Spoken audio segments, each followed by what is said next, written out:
Being at my first school dance takes confidence. So getting into college, I've got what it takes. Okay, I went to the practice sessions, I slept good, I feel good. We will now begin the test. Please take out your pencils. I got this. We're all good at something.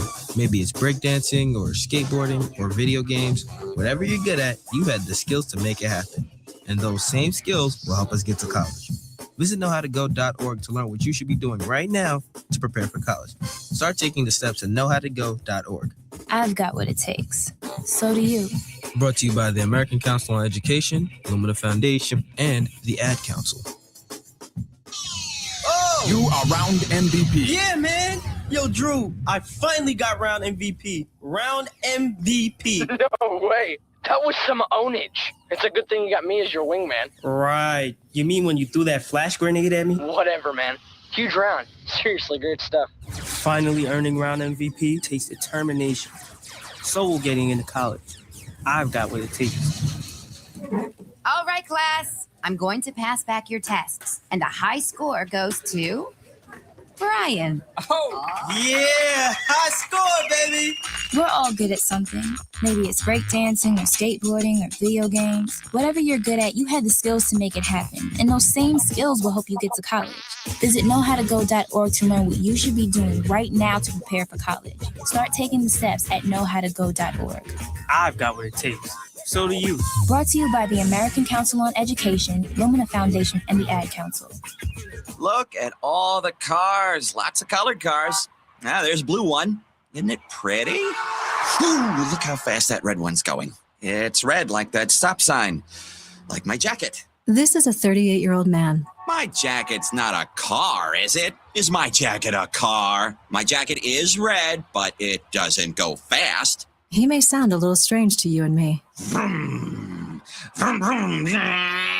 But to his 2-year-old son who's interested in cars and colors, he makes perfect sense. That's the sound cars make. When you talk with your child, you build vocabulary, and learning starts long before school does. So follow their lead. Take simple everyday moments like eating dinner or just watching cars go by and turn them into learning moments. Ooh, look, red car. Yes, it's moving awfully fast. Blue car. Yes, the man in the red car is about to meet the man in the blue car. Get himself a pretty pink ticket. Turn everyday moments into learning moments. For more tips, go to bornlearning.org. Brought to you by United Way and the Ad Council. Your home for Richmond Spiders athletics all year round. W291CL Lakeside Richmond. WURV HD2 Richmond. We are 1061 ESPN. Start your morning right with Ironclad Coffee Roasters and Baking Company, the official coffee of Fitz the Bill and ESPN Richmond. They have fresh artisan pastries made from scratch daily in their own in-house bakeries to go along with some of the best coffee in RVA. 3 locations, one in Shotco Bottom, one in the West End, and one in Lynchburg. Check them out too online at ironcladcoffee.com. Fitz the Bill is powered by Ironclad Coffee Roasters and Baking Company each and every morning. Richmond, it's time to get your morning going. Spicy Mom. We are going to wreak havoc. The only thing I am thinking about is the game. Holy catfish! Touchdown, Seahawks! Rashid Shaheed. Richmond Sports Talk by Richmond sports fans. This is Fitz the Bill with Jack Fitzpatrick. All live from the capital of the Commonwealth, where sharp analysis, your cause, and Richmond always come first. If it's making headlines locally or nationally, we're breaking it down. Now, live from the capital of the Commonwealth, Fitz the Bill with your host, Jack Fitzpatrick. Good Thursday morning. Appreciate you clocking in, getting your day started with us right here on 1061 ESPN Richmond, the ESPN Richmond app, ESPNRichmond.com, Facebook, Twitter, YouTube as well. Streaming live over there. If you want to watch us, just type in ESPN Richmond. We'll pop right on up and you can watch, like, comment, subscribe, do all that fun stuff to be part of the show over there. You, of course, can be part of the show this morning right here by calling or texting in to the Radkey Insurance phone line, 804-327-0888, radkeyinsurance.com to get started on your free quote today. Real quick, it is an Ironclad Friday on a Thursday. We've got no show tomorrow, Juneteenth celebration, where we're going to be taking tomorrow off. So no show tomorrow, which means it's an ironclad Friday on a Thursday. So text in ironclad to be entered in to win a $25 gift card to Ironclad Coffee and Baking Company. 804-327-0888. If you text in the word ironclad between now and the end of the show, you'll be entered in to win that $25 gift card. And we'll let the winner know at the end of the show that they won the gift card. They've got locations in Shockoe Bottom, West End, one out in Lynchburg as well, if you ever find your way out there. Ironclad Coffee and Baking Company, some of the best coffee, some of the best baked goods here in the 804. And they are what powers Fitz the Bill each and every morning. They've got me on 10 on this Thursday. We've got Kyle Williams, Nationals beat writer for the Baltimore Banner, joining us in hour number 2. Tentatively have scheduled Pat Jaggers of the Motor Racing Network as well in hour number 2. But before we get into any of that, we just saw up on the TV here in the studio that the Knicks parade is today. If you were tuned into Unsportsmanlike, the lead in to Fitz the Bill, you heard them talking about the huge parade that's going on.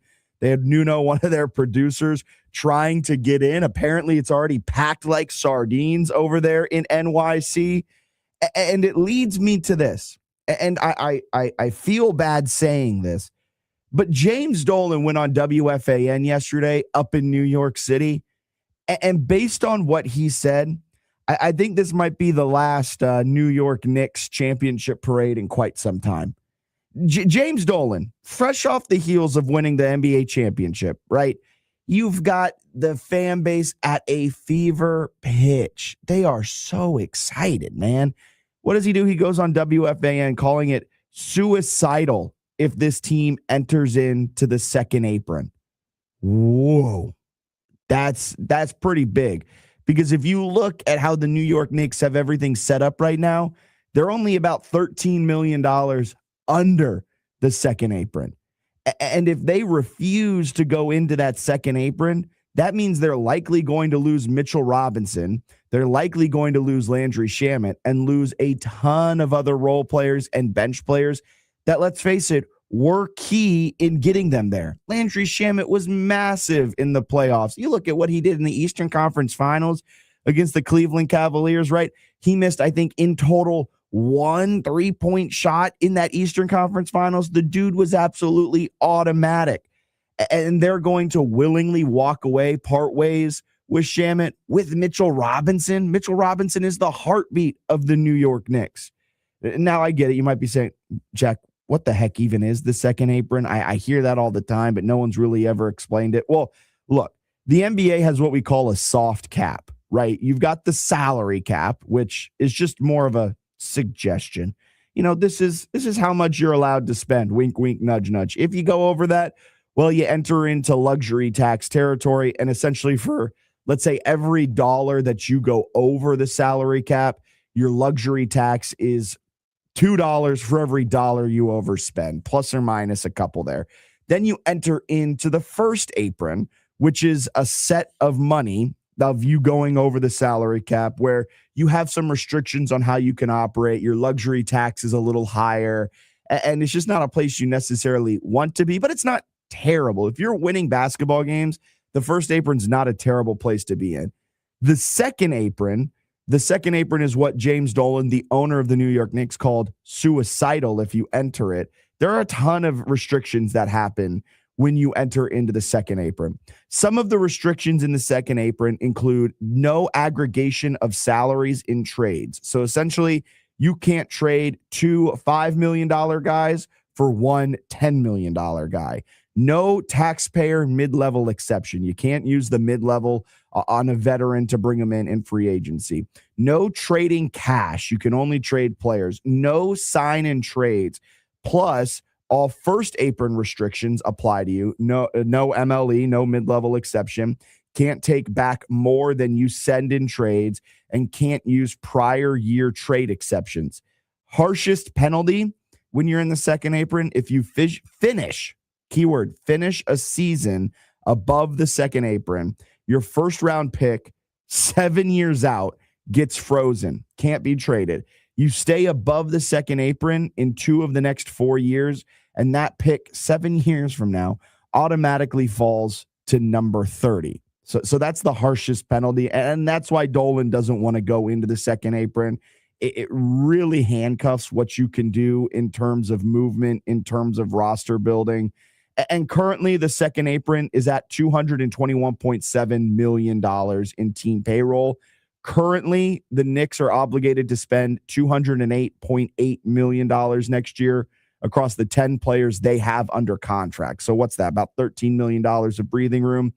Towns, Brunson, Anunoby, Bridges, Hart, all are untouchable. They are under contract. They are fine. They are good to go. But then it just brings you to the Mitchell Robinson problem of it all, the Landry Shamet of it all. And there's a real possibility those two walk. And if James Dolan, Allen, is so set on not entering into the second apron, I fear for New York Knicks fans, they probably won't be experiencing another parade here in the next couple of years. You need Shamet back and Robinson back. I know we're already looking ahead and talking repeat. You don't think you need either one of those? No. Look, you like the fact that Dolan is the joke goes, James Dolan and Jerry Jones walked into a bar in Dallas. The bartender said, "Twins?" Because that's exactly what you got in New York. You got the NBA Jerry Jones. It is music to my ears. I mean, but still, the high that you're on if you're New York is going to last at least a decade. If you waited 53 years, you can wait another 53. Spike won't be here, unfortunately, but there'll be a new Spike. Maybe Timothy will be the new Spike. That's maybe that's the curse. You know, it's unfortunate, but I understand the business side of it, but dude, the messaging, man, we're about to have the parade. Yeah, I know. We're also high. Do we even have to talk about next year? And like Mitchell Robinson is like the heartbeat of this team. I'm not gonna lie. I'm not going into the second apron for both. I'm actually with them on that. Like, you need to figure it out. I wholeheartedly believe if we tried hard enough, we could find another Mitchell Robinson and another Landry Shamet. Yeah, Landry Shamet. Well, look, the fact is, Shamet, I guess you can let him walk, although he was automatic in the playoffs, but he is just a 3-point role player. For Mitchell Robinson, the dude had been there through the lean years. Yeah, I understand that. We thank you for your services. Here's your ring. Let's talk about Cat needing that contract extension, because that's still on the table. It was not resolved before the season, really. I think the Celtics, though, they always do the second apron dance really well, because the key word in it is if you finish the season above the second apron, you can go into the year above the second apron. It's if you finish it, that's when things start getting bad. We're asking for the Knicks to like be smart and do like cap maneuvering. Yeah. Because like that's what the Celtics always did. They'd go into the year prior to this year, right? Because going into this year, they shed as much salary as they possibly could so that they wouldn't be anywhere near the second apron. I think they even tried to get below the first apron with all of that cap dumping they did when they traded Drew Holiday, Kristaps Porzingis, all of that. But back when they were making their championship runs, they essentially would go into the year over the second apron and then decide throughout the year who they were going to trade, if they were going to trade anyone, to then get under the second apron by the time the season ended. And the Knicks could do something like that, but they just don't have a ton of wiggle room considering Cat, Brunson, Anunoby, Hart, and Bridges all are under contract, which is a great problem to have, right? Your starting 5 is under contract for multiple years, but it just means you don't have as much wiggle room to get off of a $20 million salary a year. Yeah, but the thing about it is you're in New York. It's a market that people do find attractive. And you also can keep your core. Just, I would say, take the money ball route, right? Like, you know what Mitchell Robinson brings. He brings toughness and he brings rebounding and some kind of physicality. Find another guy that fits that mold, right? Landry Shamet is a sharpshooter. Find another guy that fits that mold. Jose Alvarado is an energy guy. He's still under contract. Yeah, he's still under contract. He can opt in, but based on what I'm reading here, if he opts in, that's going to really hurt him because they're already at the edge. 200K, I think, is what they were saying. And then he's $4.5 million for his opt-in, and it's a player opt-in. I'm pretty sure he's going to opt in. Yeah, I mean, maybe you hope he doesn't opt in and you go with Tyler Cole. How could he not opt in? He's from Brooklyn, right? He's Puerto Rican. Puerto Rican. And he just NYC. won a championship in New York. And his player option is $4.5 million? Yeah, he's a made man. I don't know, but he might be able to get a little bit more money out on the open market. Yeah. Kind of like Trae Young. Trae Young could have opted into his player option, but he feels he can make about. But Trae didn't win it in New York, man. Yeah, This dude won it in New York. Hey, Trae was the biggest villain in New York up until Wemby decided to take that crown. Wemby's now the most hated man in New York. So I don't think Wemby's ever allowed in New York City again. No, yeah, I don't think he would. I don't think Wemby actually wants to go to New York after how they treated him anyway. Yeah, they threw eggs at him. Yeah. I'll say it was a very small Knicks contingent that was acting like that, but still, they threw. Matt's got a point when he complains about how we would just be up in arms if it was Philly, but we expect that from Philly. That's why we get up in arms about it. Well, we were still up in arms about the New York Knicks doing it, like the Knicks fandom doing it. I don't think we were up in arms. But the Philly fans also have a much longer line of being terrible fans. They're notorious. They threw batteries at Santa. That pause is all you need. I'm just like, Philly fans already hate me. I'm okay going down with the ship a little bit more. Every fan base has their nut jobs, so it's fine. But again, Dolan, the message is not. This isn't the time for it, man. But at least he's not gonna, lead them on. Like, just get ready to suck again, New York. But the thing is, too, with all of this talk, it's like Brunson took a pretty big pay cut, and you still are flirting with the second apron. One, what if he didn't take that pay cut? Well, they probably wouldn't have been able to trade for OG Anunoby and Karl Anthony Towns. But now it has set the precedent. Does Brunson need to take pay cut after pay cut after pay cut? Does he deserve to take that pay cut after pay cut after pay cut? I mean, based off of him setting his own precedent, I imagine that's going to be the case. But, like, you still got to make sure your star's happy because he did take that pay cut in order to win not one, but probably multiple championships, or at least be in the conversation of multiple championships. And just now as it stands, you're likely going to lose a good bit of depth between Mitchell Robinson, Landry Shamet. Deuce McBride is 1 year away from free agency. Alvarado has his player option, and just depth in general moving forward, because that was the key to winning that series. I know in game 5, the bench only had like maybe -4 points. Felt like the bench was absolutely absent in that game 5 win. But in the entire season, specifically the playoffs, Shamet was really great off the bench. So was Mitchell Robinson. Deuce McBride was arguably their best 6th man in the regular season. Jose Alvarado was a spark plug coming off of the bench. Like, that depth was key in getting them there and helping them win it, just not in game 5 when the bench decided not to do anything. I'm assuming the pay cut is going to Karl Anthony Towns extension, but I feel like we're 2 weeks away from Dolan going back on WFAN and being like, look, it's the New York Knicks. You just won a championship. I mean, the brand itself is worth X amount of money. Like, was that a direct quote from Jerry Jones? I'm telling you, we're just 2 weeks away from that nonsense. The funny thing is, though, James Dolan at least has a little bit of more of a leg to stand on, because New York City, #1 media market in the world. You've got all of these eyeballs on you. You just won a championship. Dolan at least has a bit of a leg to stand on. Jerry Jones, man, you're in Dallas. Dallas ain't nothing. Like, compared to New York, it's not the same market. It's not the same market. But the Cowboys do stand above the rest when it comes to no, the Cowboys don't stand above the rest anymore. As a brand in not the NFL, anymore. Man, look again. We talked about it, the Cowboys. But we talked about it yesterday. Being hated sells. Being hated attracts. You're right, but you know what else attracts? Winning championships. Being That's hated true. and winning championships. But Dallas has not won a single thing in my lifetime. But the crazy part about that is the Eagles and the Chiefs have been the champions over the last X amount of years. And I bet you if you looked at any algorithm or you went to any like station and looked up like their most talked about team, Dallas would still be at the top. Yeah, and Seattle, who just won the Super Bowl, we're probably the #1 station talking about the Seattle Seahawks on the East Coast. Probably, unfortunately. but telling the athlete that the brand that they're playing for is like finances enough, or money enough, like it's just absolutely absurd. Although Jerry Jones may have a point, because I don't know if Dak Prescott's getting a sleep number deal if he isn't playing for the Cowboys. Actually, he would. Did you never saw the video of him getting knocked out at that? He got knocked out of club. Now the club is like in a party. He got in a knocked parking lot or something. Oh no, Dak did. Yeah, back in the day with Mississippi State days. So the sleep number is definitely on there. I hate to bring that up, but I'm just saying. Oh man, I did not know that.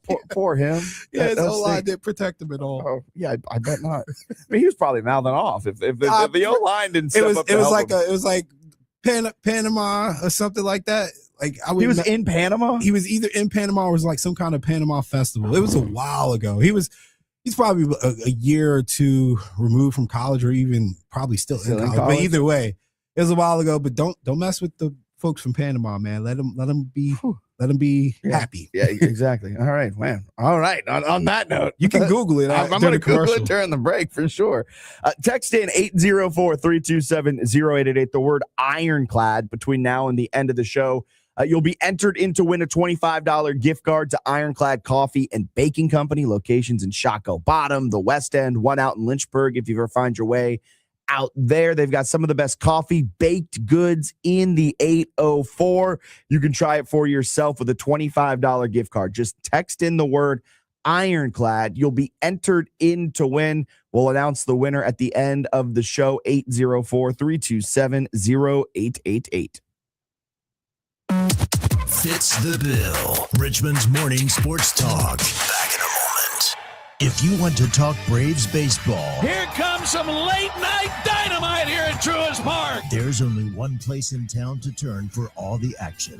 106.1 ESPN, bringing you nonstop Braves action all season long. High in the air, deep to left field. That's a long gone daddy. Presented by our friends at Park and Go. 106.1 ESPN on-air interviews presented by the Herman Allen Plumbing Heating and Cooling Hotline with Lennox products that make the air in your home absolutely perfect. This is advertising material. Businesses have a responsibility to keep you safe. Patch the pothole, fix the broken step, light the parking lot, mop the floor, and put up a sign. When they skip those basics and someone gets hurt, that's negligence. If you slipped, tripped, or fell on someone else's property, Alexander Chenard Trial Attorneys want to hear from you. Call 877-222-6666 or visit alexwins.law for your free case evaluation. alexwins.law. This is advertising material. Past results do not guarantee future outcomes. Every case is different. Philip George is licensed attorney in Virginia, is responsible for legal work. Office is located in Norfolk. If it don't flow, then it don't drain. If it backs up every time it rains, remember, if it's not working, call Gherkin. Back in 1976, there was no Angie's List or Google reviews to find the best plumber in town. You'd go ask your neighbor, and around Richmond, they'd tell you call Tommy Gherkin. Today, you can go online and see Gherkin Plumbing, Heating, and Cooling's hundreds of 5-star reviews. And if your neighbors have used Gherkin, you can ask them too. You'll find that even though Tommy Gherkin's plumbing company has grown, their rapid response commitment and dedication to fixing your plumbing and HVAC issues right the first time hasn't faltered a bit. So you know what they say, if it's not working, call Gherkin. 741-6630 or visit gherkinplumbing.com. After 50 years, Gherkin Plumbing, Heating, and Cooling has stayed true to their roots. They've just grown a bit, and the reviews online now too. Remember, if it's not working, call Gherkin. Richmonders love Pella, Virginia, and it's easy to see why. Pella gives you more, so you can feel confident choosing us for your window and door projects. While other companies may offer just 1 or 2 options, Pella has a full range, wood, vinyl, and fiberglass, so you get quality and customization, not just a quick fix. When you choose Pella, we'll handle everything from order to installation. Right now, get 40% off qualifying installations in 12 months, no interest, or 0% APR for 48 months. Find out more at PellaVirginia.com. Some restrictions apply. Shop the Sherwin-Williams sale and get 30% off Super Paint, Super Deck, and Woodscapes products June 12th through the 22nd. Whether you're refreshing your interior or exterior, we've got the colors to bring your vision to life. And with delivery, getting everything to your door is easier than ever. Shop online to have it delivered or visit your neighborhood Sherwin-Williams store. Retail sales only. Some exclusions apply. See store for details. Delivery available on qualifying orders. Harry Douglas here to help you get in on the sweet life with Cotton Candy 5-Hour Energy. It's that classic throwback cotton candy flavor, but with 0 sugar and a 5-hour energy boost. I keep these with me so I can tackle that sweet tooth with a tasty caffeine kick and no guilty sugary aftermath. Bring on the sweetness with Cotton Candy 5-Hour Energy Shots. Cotton Candy 5-Hour Energy. Available online at 5hourenergy.com or Amazon. 106.1 ESPN traffic. An accident has the left lane blocked off heading north on 95, approaching Chamberlain Avenue downtown, causing heavy traffic back up from Downtown Expressway. We're seeing some merging delays heading north on 195 between Laburnum Avenue and Bryan Park Interchange. There's been a crash on Iron Bridge Road near Conville Road and a wreck on Route 1 near Arcadia Avenue. Richmond wanted local sports talk in the morning, and we fits the bill. Back now on 106.1 ESPN Richmond.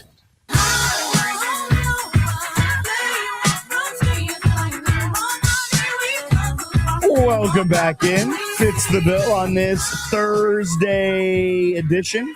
Feeling like a Friday. No show tomorrow, so it's an ironclad Friday on a Thursday. Text in 804-327-0888. Enter in to win a $25 gift card to Ironclad Coffee and Baking Company. It's time for the World Cup Corner.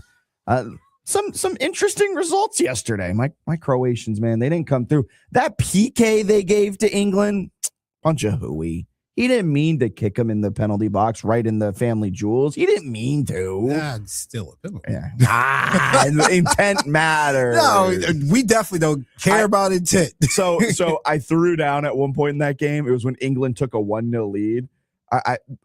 To win, no bet tie, the bets you like doing. Yeah. I got into those a little bit yesterday. No bet tie, I did Croatia because they were 10-1. I was like, all right, the odds of this being a tie or Croatia winning, I'm okay with that. Because if Croatia wins, I make the money. If it's a tie, I get my money back.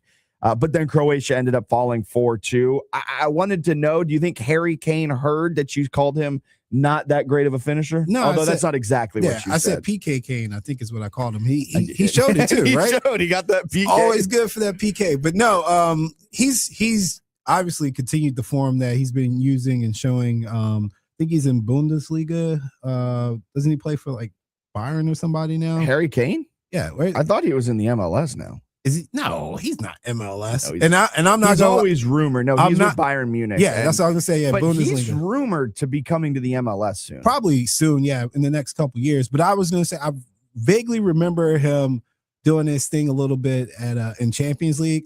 I have not been following Tottenham. No, when he was with Bayern this year.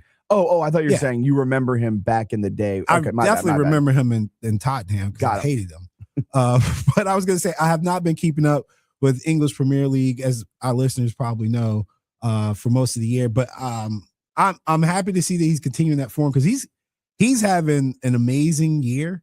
And most of the time when people play in Bayern, that's what they do. They score goals. So that's good for England. Scoring 4, especially with the pressure that Croatia put on them. Equalizing twice? Yeah, is definitely something. And for me, it wasn't Harry Kane as much as it was the other young guys because they got a lot of talent in England, and they got a lot of talent going forward. And I think if you focus primarily on Harry Kane and these other guys show that they're also willing and able to be aggressive and to finish, you're gonna have a problem because they've got probably 5 guys deep. Yeah, that they can throw out up front that can put the ball in the net. And as we saw with Portugal, Spain, some of these other top teams are struggling finding that goal. Yeah.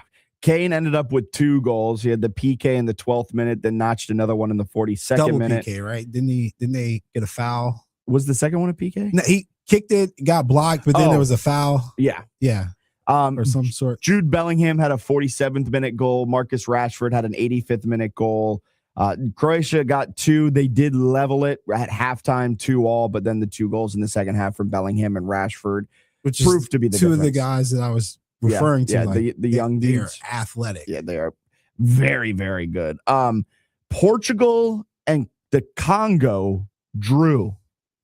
So I throw this question over to you because Portugal's now. So our no bet list currently is Netherlands, Spain, and Uruguay. Are we adding Portugal to the no bet list moving forward in the World Cup?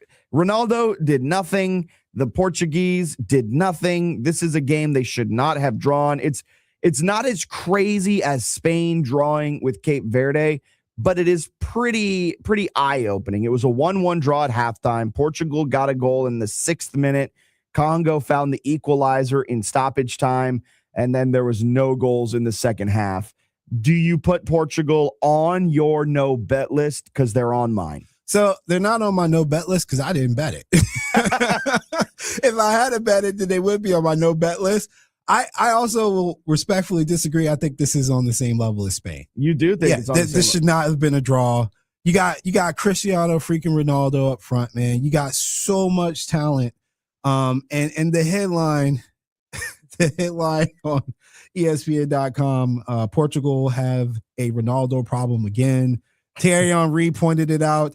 I am a Cristiano Ronaldo apologist. I will reluctantly die on the hill that he's better than Messi, even though clearly there are some differences. And clearly there's not have to disagree with that one. There's not much room for me or any kind of argument for me to make at this point in their careers. He is very selfish. And that selfishness is literally the difference in them probably scoring 2 goals rather than 1. And if there was anybody that could call him out on being selfish, it is somebody of the level of Thierry Henry. Notice, if you go back and look at the clip, how our guy Ibrahimovic didn't even want to chime in, but he silently agreed. I could tell. He was supposed to let that ball go through, man. He should have took his run down to the far post to pull his defender. Bruno would have stepped up because he was calling for the ball and stepping up, and he would have had the easier shot, the more accurate shot, the better play, essentially.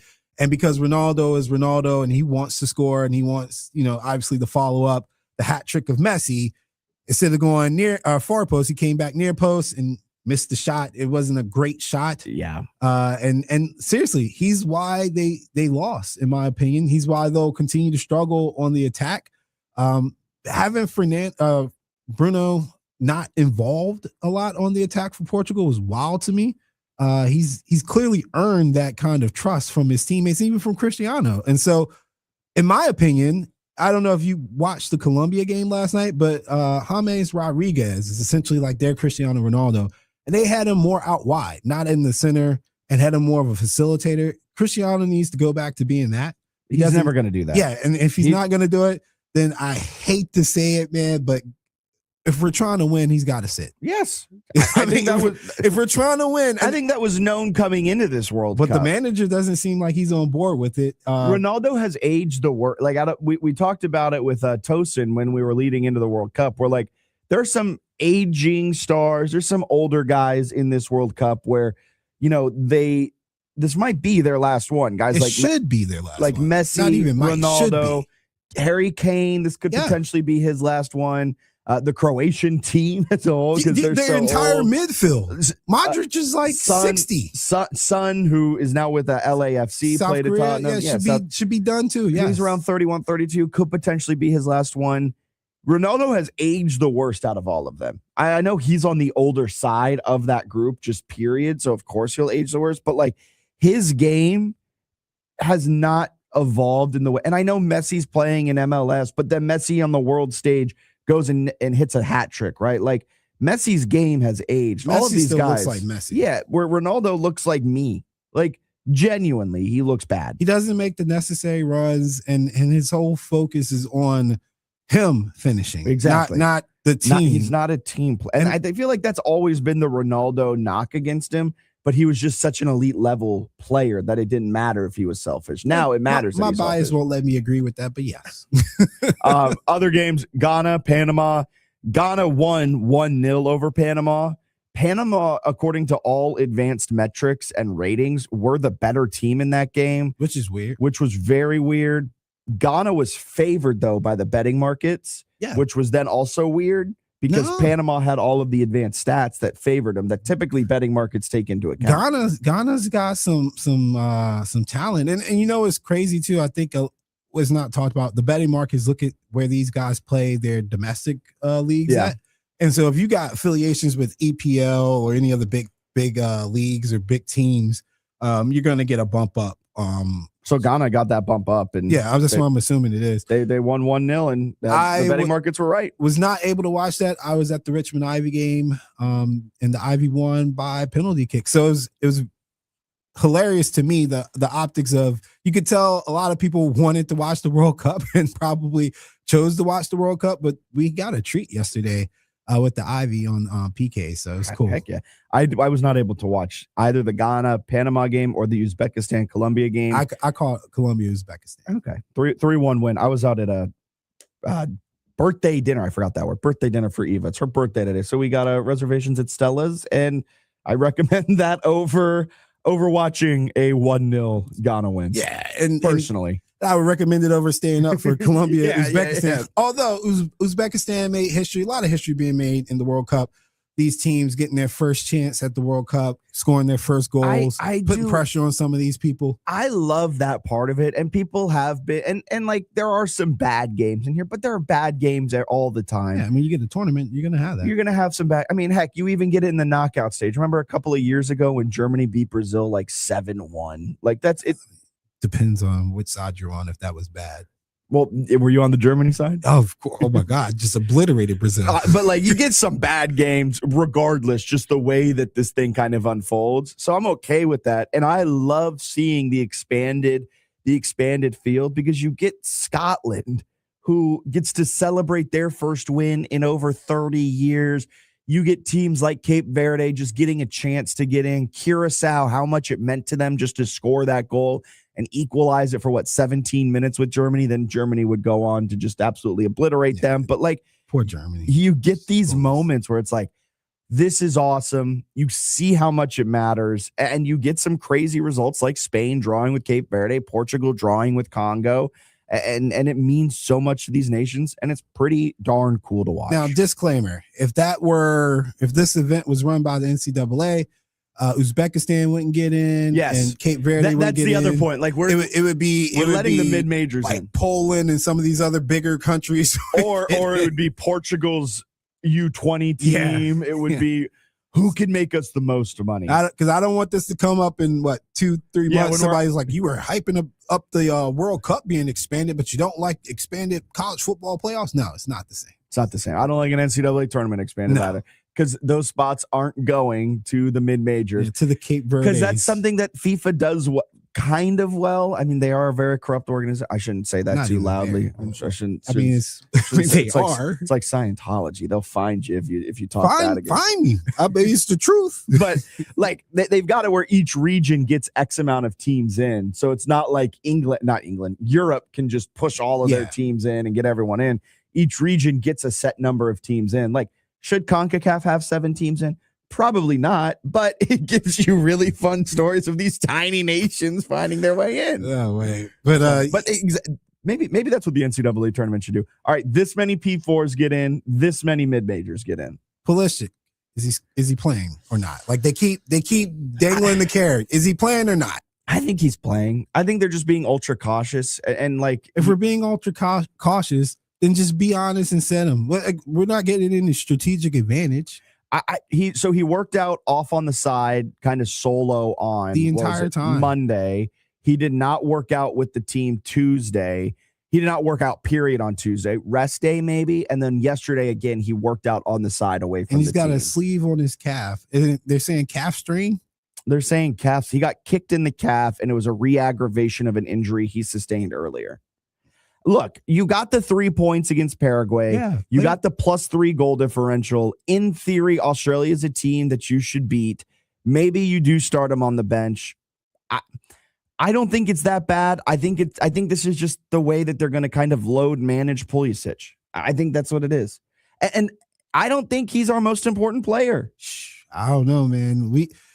Team USA, for what it's worth, we're blessed to have that story play out the way that it did. For those that are not familiar, the striker, his mom couldn't get on her flight to get home. Yeah, Balogun. Yeah, so because she couldn't get on her flight to get home, and she gave birth to him here in America, he has birthright citizenship. Yeah, he has the right to play for our team. That's not a hot button topic right now. I mean, it doesn't have to be, but God bless him and God bless us for having it, because honestly, we would be so hit if we didn't have that talent up front. It is so funny that I think he's our best player. I think he's our most important player. I think he's our best player, period. He's our most important player in my mind, but only if we have the guy that can deliver the ball and take some pressure off of him. If he's by himself, man, I don't think it's not going to look the same. I think they have the capability. And I know Australia just beat Turkey by 2 goals. So maybe Australia's solid. Maybe they are solid. Maybe I'm not giving them enough credit, but I think we could beat Australia without Pulisic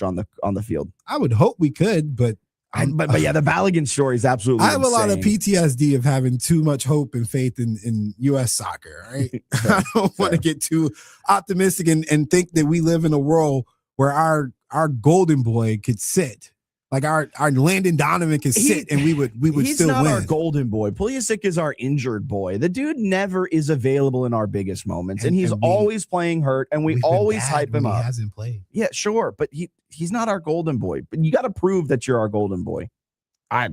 Captain America. They never need got plus hurt. minus in soccer, so we can. You need analytics because you can't be proven. It can't be proven to you unless we have numbers. And How many expected goals has he created? Yeah, that would be a good. I'll question. see that. I mean, I know he jumped off the screen in that first game. He was technical. He was amazing. The way he was able to split the defenders early on in that first half that set up their first goal. I mean, he is fantastic, and I think he is important if they want to win games in the knockout stage, which is why I'm saying maybe you do set him for Australia. But I don't think it's actually that serious. I think they're just load managing him, and they just don't want to pick up any nicks or bruises because they know how important he is, and he'll end up playing against Australia. I think it's as simple as that. It's only serious if we don't get at least a point out of it. Yeah, exactly. All right, let's get a quick break and step aside. News or snooze coming up next. Fitz the Bill, Richmond's morning sports talk show. Don't go far. Experience fun in a street-legal electric low-speed vehicle from Bintelli. Now available for cruising in your neighborhood from Richmond LSV. Our LSVs come with a Virginia license plate, lithium battery, Bluetooth, and much more. Follow us on social media, Richmond LSV. Schedule a test drive today. Text 804-363-4351 or email info@richmondlsv.com. Fun, fully charged. Looking for the perfect golf course? Check out RVA's best kept secret, Queenfield Golf Club, just a few minutes past Mechanicsville. Reserve your tee time today at queenfieldgolf.com. At East Coast Appliance, we love to save our customers money, and right now it's the biggest 4th of July sale ever at East Coast Appliance. Save up to 50% off new appliances store-wide. Special offers on dishwashers and laundry pairs, and limited time 0% financing you won't want to miss. Always same-day or next-day delivery and install available. Shop by phone, video chat, online, or in our stores. The 4th of July sale is on now at East Coast Appliance. The best price, or it's free. Here's the thing about appliances. You probably don't want advice from someone who spends most of their time in the paint department, like at some other stores. At East Coast Appliance, appliances are all we do. No lawn chairs, no lumber department, just well-trained appliance experts who really care about helping you find exactly what you need for your home. And in many cases, we offer same-day, next-day delivery and installation. Shop for your next appliance today at East Coast Appliance, where you always get the best price, or it's free. 1061 ESPN on-air interviews presented by the Herman Allen Plumbing Heating and Cooling Hotline with Lennox products that make the air in your home absolutely perfect. I remember brushing my hair and looking down and thinking, oh my gosh, do I have any hair left? I used to look at women with thick, beautiful hair and think, why doesn't my hair look like that? My thinning hair is making me feel so old. If you want thick, healthy, gorgeous hair, then you need Hair Volume from New Nordic. With clinically proven ingredients like apple extract, biotin, and millet, Hair Volume nourishes your hair follicles to promote thicker, healthier-looking hair. Say goodbye to shedding, thin, and dull hair, and hello to thick, healthy hair with Hair Volume. Since taking Hair Volume, the shedding has all but stopped. Now, instead of being jealous of other women's hair, I have friends who are jealous of mine. My hairdresser couldn't believe the difference in my hair. Now she's using Hair Volume too. Available as a tablet or delicious gummy, Hair Volume is available online at Amazon and NewNordicUSA.com, or find Hair Volume in the hair care aisle at your local CVS. The Rich Eisen Show. This is going to be Aaron Rodgers' final NFL season. I don't think that's an overreaction. I don't think we know because this is Aaron Rodgers. And if he announced in February he's decided to go to Mars, you'd be like, yeah, sure, maybe. The way that he thinks about his life, his place in the world, what he values, he's very connected to his own belief system. The Rich Eisen Show from noon to 3 Eastern on ESPN Radio, ESPN Plus, and on Disney Plus. 1061 ESPN weather. We're expecting mostly overcast skies today with some breaks in the clouds for sunshine throughout the day. Highs will be reaching 96 degrees with evening thunderstorms and lows dropping down to 72. Richmond's morning sports conversation continues. Fitz the Bill. Back now on 1061 ESPN Richmond.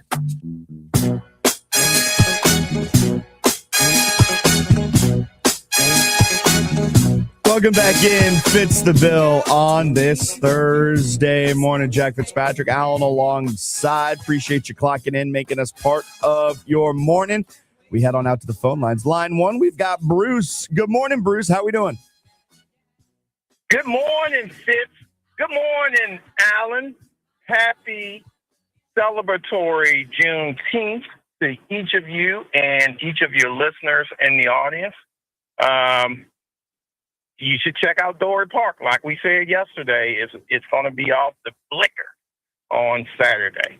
Hey, guys, Fitz, I wanted to comment on your lead-in to the show in which you were talking about luxury tax and aprons and things of that nature. There is also a piece of it, and you may have referenced it, whereas if you are under the apron, you are restricted on veterans that you can bring onto your squad. Why is that important, Bruce? There's talk. Golden State has a lot of interest in LeBron. And so in bringing LeBron, if LeBron, I think he has interest in moving to Golden State. However, he could only be signed for the veteran minimum. And that minimum is somewhere in the neighborhood of $16 million. So he would take a cut right now where he could go up to $52 million. He would take a cut roughly of about $36 million. But there could be, hey, I have a chance to win a chip here in Golden State. Should I move to Golden State? And I will get a chance to play with Stephen. So that I think that's another hindrance. In order to win in the association, guys, you almost have to get into luxury tax levity. You can't, teams who want to, unless you bring on what they have in San Antonio and what they have in OKC. So people are going to say, no, you don't have to go luxury tax because you can do what they're doing in San Antonio and what they're doing in OKC. That's true, but if you haven't drafted in that manner, there is the flip side of that. If you're building through free agency, you almost are faced with this. New York would already be in the apron had Brunson accepted the $113 million that he left on the table. Don't get that twisted. They would already have been in the apron had Brunson not left. So that is the significance. And that's why I was joking, but I was serious with Alan yesterday when I said Jalen Brunson is my new favorite player. There is some truth in what this guy has done in New York, guys. And if we don't put some claim on the fact of what he did with his contract, and not only from the standpoint of winning a chip, he did some major stuff. Because LeBron is not leaving $113 million on the table. No. Let's keep it a buck. Jordan wouldn't have done that, Allen. Let's keep it a buck. So that's the significance of Jalen Brunson being my new favorite player. Yeah, and I mean, even to the fact what you're talking about with the Spurs and OKC, Bruce, team building's really hard in the NBA, and you do have to go into the second apron at least eventually if you want to keep a core together. Because you look at what's coming up for San Antonio. Wemby is under contract for the next 2 years, but he's going to sign a supermax, and that's going to go into effect the 2027-28 year. And so, that's going to weigh up his cost. You've got Dylan Harper, who was, he burst onto the scene. He's under contract until the 28-29 season, but that 29-30 season, depending on how the next couple of years go for Dylan Harper, max extension eligible, super max extension eligible. Stephon Castle, he'll be max eligible. So they've got to deal with a lot of that not too far into the future. Same with OKC. And you're just not necessarily rewarded all that much in the NBA for drafting well. It's a tough league to build a consistent winner in. And that's what they wanted, right? They wanted this parity, and it's worked out for them. 8 years, 8 different champions. And Fitz, to piggyback on what you just stated, a lot of people don't understand. Your lead-in is a critical lead-in if you're an NBA fan. It is totally different from NFL. It is now in Major League Baseball. They're going to face some of this in December, but people do not understand the finite of the finances in the association. These financing and these contracts and this CBA stuff, it's part of the association, and it's a huge part because the players have so much control. We miss this point, guys. If you're building a team and you're saying, hey, I need 3 players to get us to a chip, the owners are knowing, now they're billionaires, but they know they're putting a lot of money forward to bring this together. Yeah, it's tough for him. Appreciate you calling in, Bruce. Have a great rest of your Thursday. You look at basketball too, and just the way that team building goes, like it's all percentages of the cap. If you sign a player to a max deal, they are getting 25% of the cap. Hard stuff. Like that is what they are getting. It's not money. It is 25% of the cap. So as the cap goes up, they get 25% of it. A supermax, they're getting 35% of the cap. So say you get Dylan Harper on a max and Wemby on a supermax already. So your salary cap's gone. Now you got to figure out depth. Good luck keeping Castle. Good luck keeping Vassell. Good luck keeping your depth in Cornette and things like that. Keldon Johnson, Carter Bryant. It's tough. De'Aaron Fox. I mean, it's tough to build a consistent champion in the NBA. And James Dolan, I think, is staring that right down the barrel right now because he realizes, if we want to keep this thing together, we got to go on a second apron. I don't want to do that. But it's going to be fascinating to see what the Knicks do as they've run out of space to watch their parade up there in NYC. All right, let's do a little news or snooze on this Thursday morning. News. Extra, extra, read all about it. Or snooze. News or snooze starting in college football. University of Cincinnati denies claim it knew of Sorsby's betting. Snoozeworthy. Snoozeworthy indeed, because they're lying. Yeah, like of course you know. Yeah, and also of course you did. I don't know if they did or didn't know. They whatever. probably didn't know the extent of it. But come on, of course they're denying it too. Could you imagine if Cincinnati came? One of my favorite things is reading headlines in the opposite to see if like what it would do. Cincinnati says they did know Sorsby's betting. Again, that would be newsworthy. Track and field at VCU. Clearly not the same resources as Cincinnati football or any football program in America. And they knew what I was doing. And this was 20 years ago when we couldn't do much of anything. I can only imagine what they know of their athletes and players right now, especially somebody like Sorsby, who they were heavily invested in. Financially. So invested in that they are currently in the process of suing him. You're suing for to get NIL money. To get the money back, but you didn't know what he was doing. Well, that money that you're trying to get back probably in DraftKings' wallet right now. Probably at the house now. This is coming on the heels of the agent of Brendan Sorsby claiming that they knew everything that he was doing and they never said anything when it came to his gambling. And then Cincinnati said they would never knowingly play an athlete who violated NCAA wagering rules. Brendan Sorsby's agent's trying to kind of pass the blame off now to Cincinnati. So on August 19th, 2024, the school was alerted to Sorsby's activity on Prize Picks. He told them he was denied access and placed no wagers, received gambling education, and the matter was closed. They never did anything more. And who knows what to actually believe. He's gone into the supplemental draft. He needs to be approved by the NFL. There likely will be some sort of punishment coming in from the NFL on Sorsby in the wake of all of this. But it's a fascinating situation as Brendan Sorsby continues to pass the blame off to everyone but himself. Source, Chocolate City Wizards. Yeah, I see what you're trying to do there. Didn't flow as well as you thought it would. Chocolate City Wizards. Trae Young to decline option, be free agent. Newsworthy. Extra, read all about it. Came as a pretty big shock yesterday that Trae Young is going to decline his $48.97 million player option for this upcoming season. He's going to hit open free agency on Monday when it opens. Now, Washington is still the front runner, but there are multiple teams expected to show interest and offer him a max contract. Washington acquired Trae Young to be the floor general for their young core. And they also have, remember, Anthony Davis as well. Like, kind of a nice little duo there.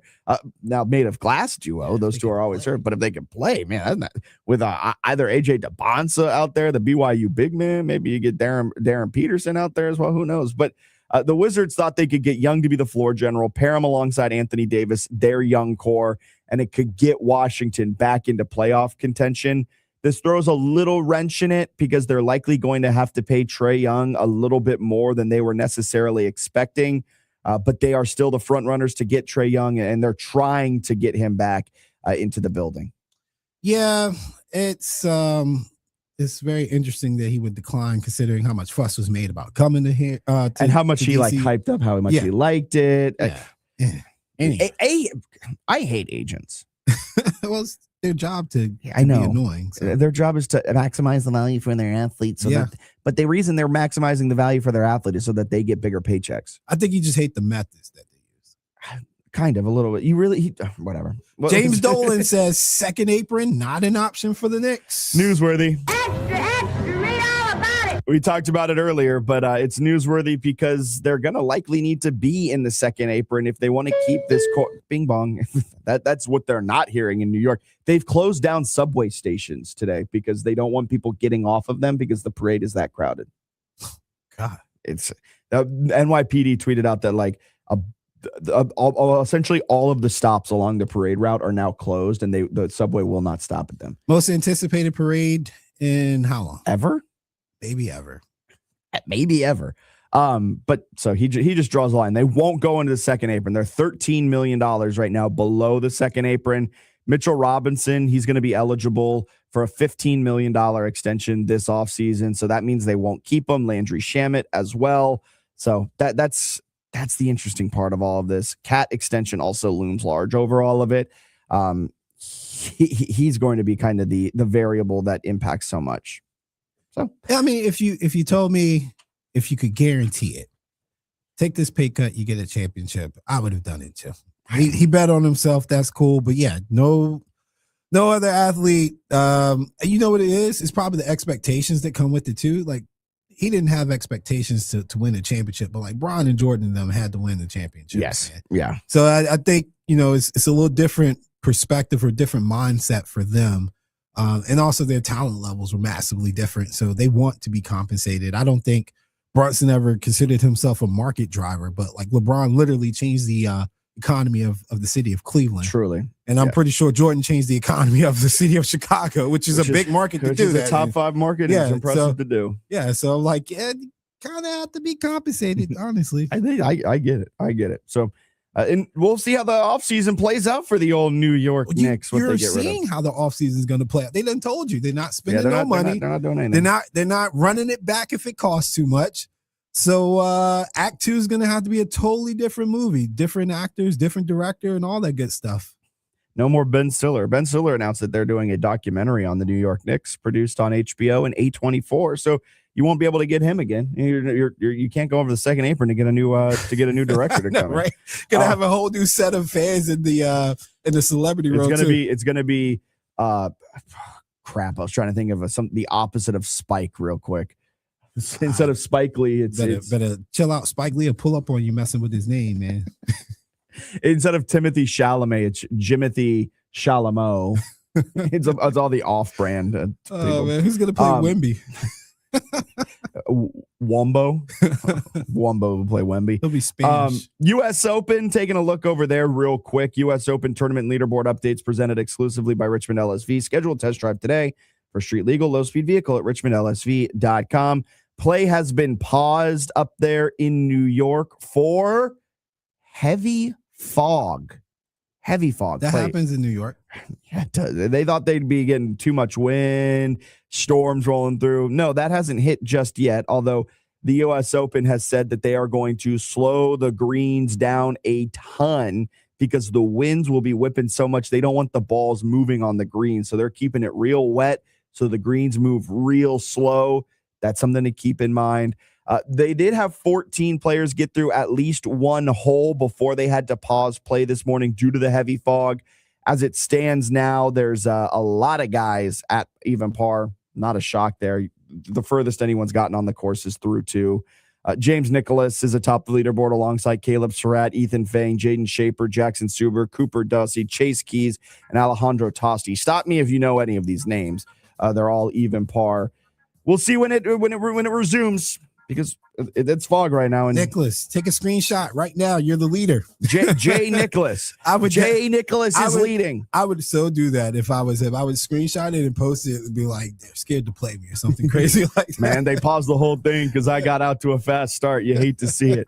The only way I can be stopped is if they stop it for fog. No. But that's something to monitor, right? I mean, the slow greens are going to play a huge role in this entire tournament. They expect wind gusts today around 40 miles an hour and throughout the entire weekend. Approach shots. Make sure you know your approach shots. Make sure you know everything. It's tough. So we'll keep an eye on that. All leaderboard updates are presented exclusively by Richmond LSV. Hour number 2 coming up.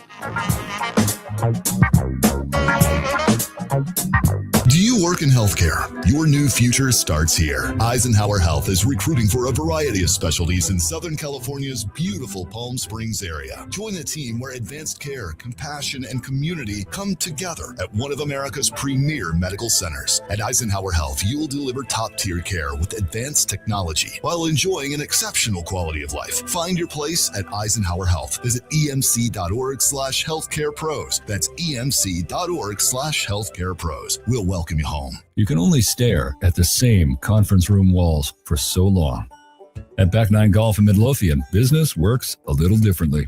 Host your next client meeting, corporate event, or team get-together in a space built for productivity and play. Bring your laptop, use the conference room, close the deal. Then head to the simulator bays and keep the conversation going over a round of golf. No rainouts, no splitting up the group, no ordinary meeting space. Back 9 Golf, behind Sam's Club in Midlothian, where golf never sleeps. Google Back 9 Midlothian to learn more. Warmer weather is finally here, and that means cookouts, ball games, and maybe enjoying some time on the water. But it also means lots of heavy food, sweets, and maybe an extra adult beverage or two. Thank goodness we both take Active Liver from New Nordic. Did you know your liver works around the clock processing food, sugar, alcohol, and everyday toxins? All the things that can really impact your health. That's why daily support matters. Active Liver is designed to protect normal liver function and support your body's natural detox process. With trusted natural ingredients like milk thistle, turmeric, and artichoke extract, it's gentle enough to take all year long. No harsh cleanses, no extreme detoxes, just simple daily liver support. We really feel the difference. Active Liver helps us enjoy the good things in life with peace of mind that our liver isn't working overtime. Active Liver is available online at Amazon or NewNordicUSA.com, and you can find it in stores at CVS, Meijer Grocery, Wegmans, and now Active Liver is available at your local GNC.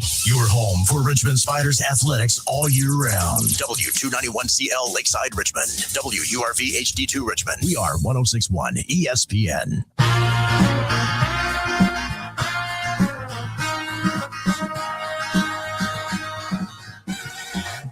You're listening to the second hour of Fitz the Bill on 1061 ESPN.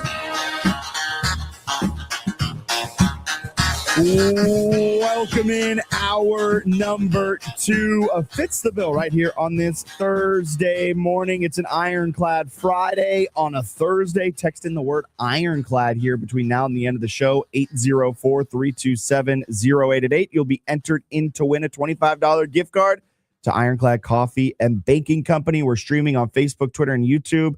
Just type in ESPN Richmond. We'll pop right on up, and you can watch the stream live. Kicking off hour number 2, we've got Kyle Williams, Nationals beat writer for the Baltimore Banner, joining us. Morning, Kyle. How are we doing on this Thursday? I'm doing well. How are you? Doing fantastic. The Nationals seem to be doing better than expected as well up to this point in the season. And Kyle, this Nats team, we talked about it briefly when we had you on a couple weeks back, but they were playing better than I think a lot of people expected. And I went back this morning and I looked at what their preseason win total was. It was 65.5.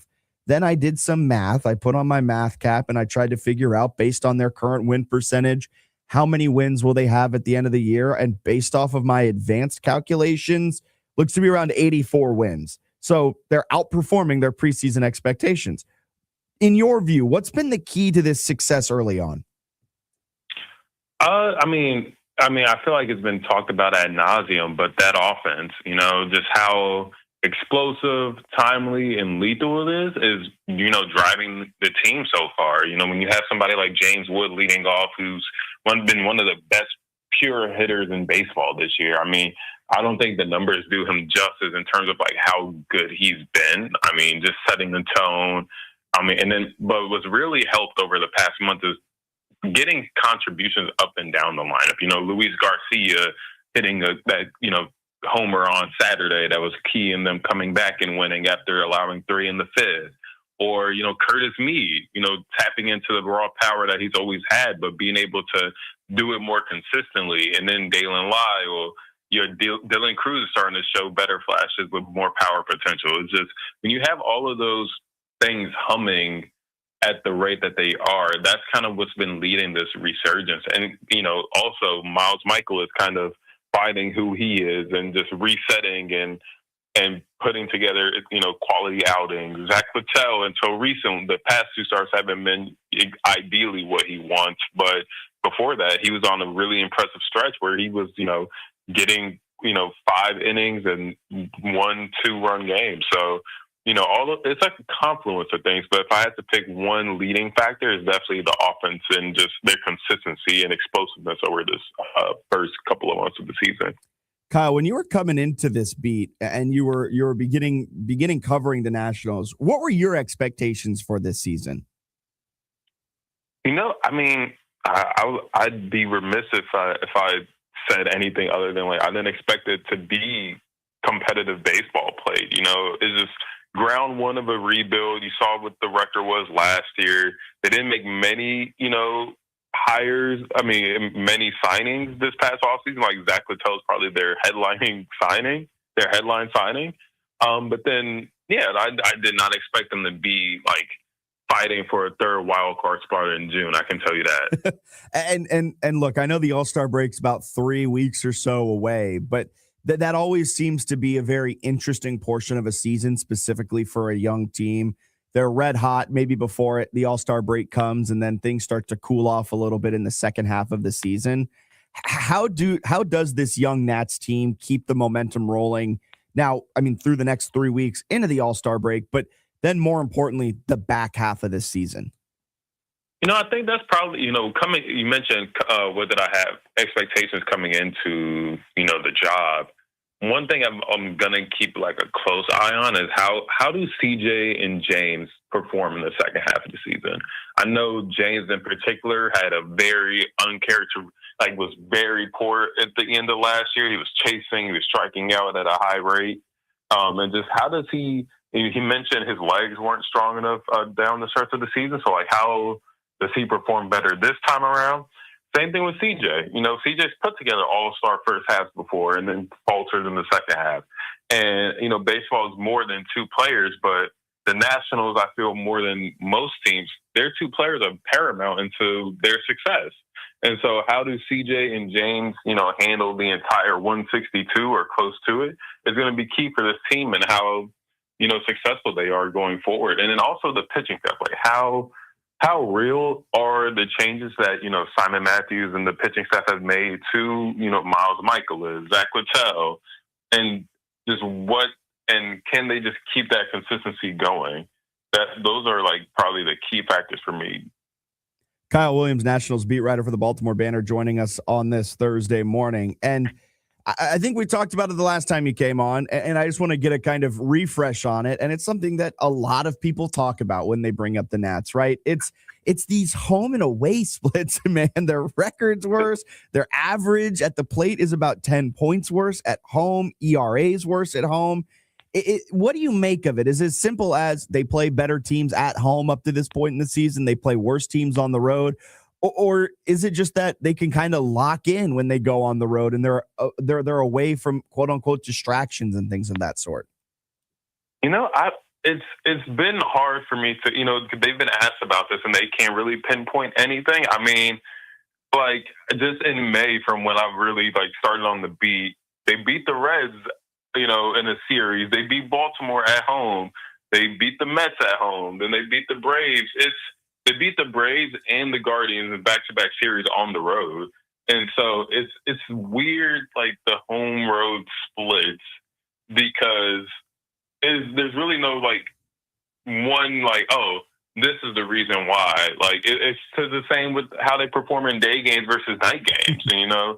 And it's a very confounding this quirk of their season so far is just like the home road splits. And I mean, I thought like at the beginning of the month, you know, they get swept by the Marlins, and you think like, oh, maybe this is like something real to it, and then they bounce back with a series win again. And so it's just it's a weird, like I'm still trying to get a answer as to why. I mean, the best answer I can give you is that, you know, it's a young team still trying to figure out their routines, and, you know, just on the road is probably a little bit more streamlined, you know, just in terms of like you mentioned, distractions. I don't think they have distractions necessarily, but I just think it's a wonky, just a weird statistic. Not that you're absolutely justified in bringing it up. It's just, I don't think there's like at least enough data yet to be like, oh, there's one reason why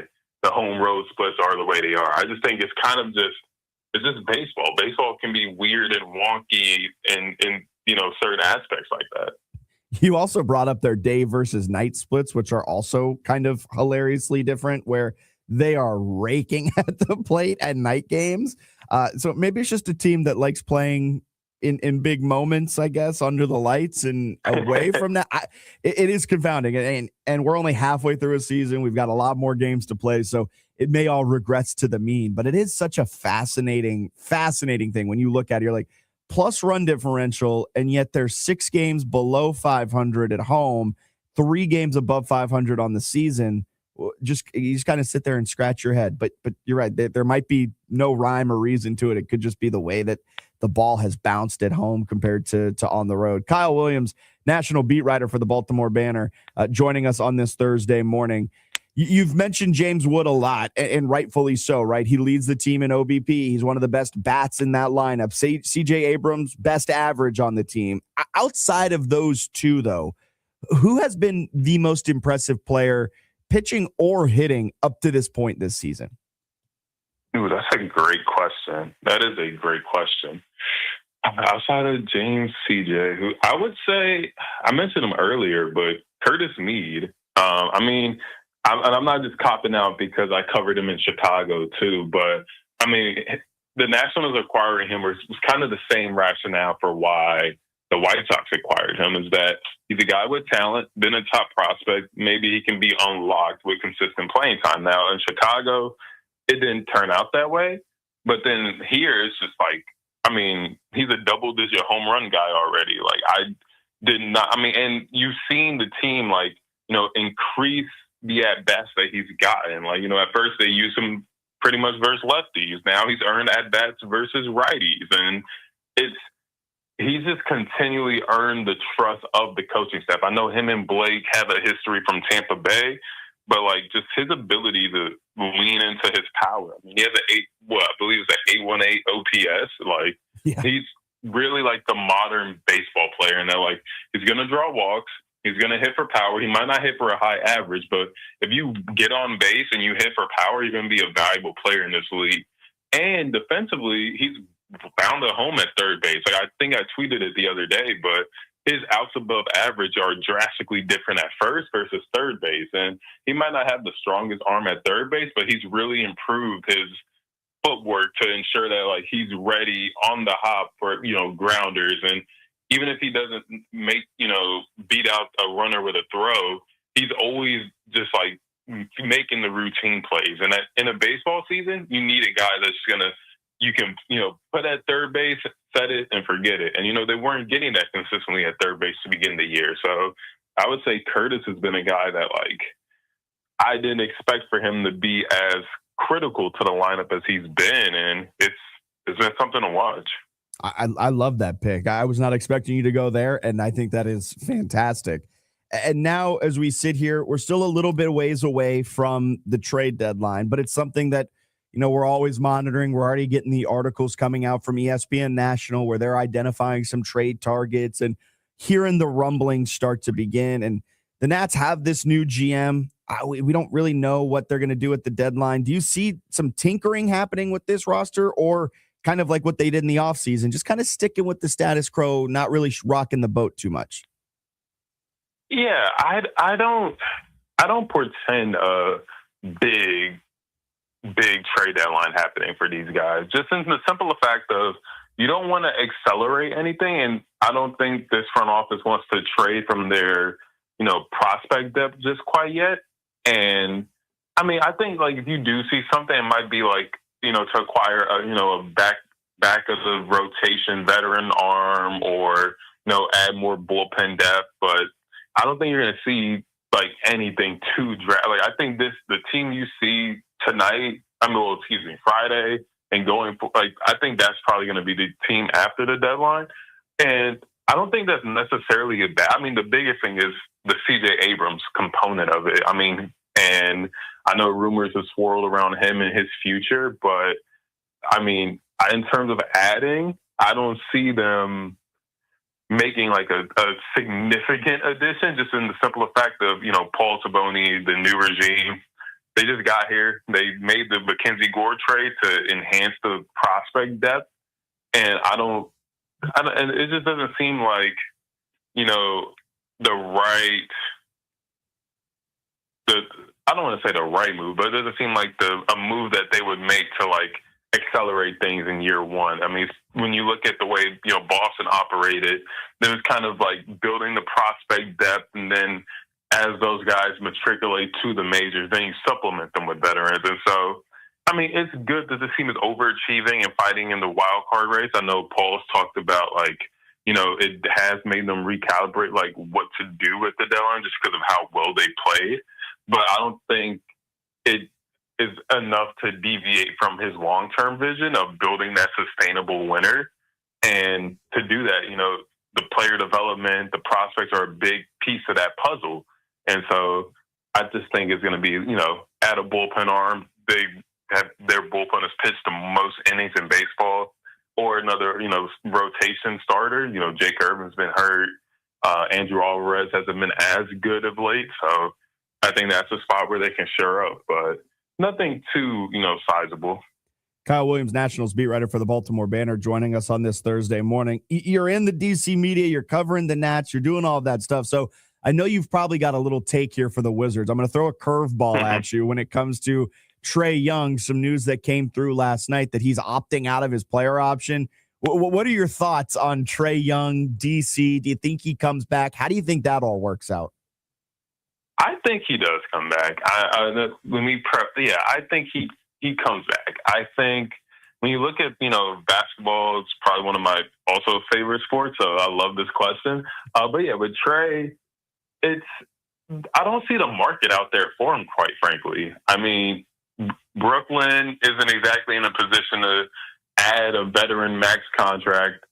The Bulls, the team I grew up watching every day, they, recently hired Tiago Splitter, but they're on the very ground floor of a rebuild and have Josh Giddey entrenched at point guard.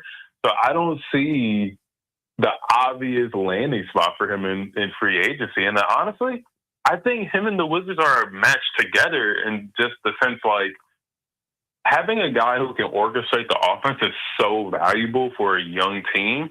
And I mean, people who watched the Wizards probably over the years would know better than me, but just having a guy, the young talent is there, but being able to like scale guys' offensive responsibilities down a peg because of Trae Young's ability to orchestrate and create and play make, that's so vital as like guys learn who they are. And then you have, Alex Sarr, you have Keyshawn George, you have, Trey Johnson. And Trey is just so good at like being able to work with a pick and roller and work that game. So like him and Sarr with, whether it's a shooter, sliding up to, for a spot up three or cutting to the basket, like Trey's so good at navigating those windows that I think he's a really good fit for the Wizards, no matter who they take at, one, whether it's AJ, that's Trey can create easy shots for him or play off of AJ.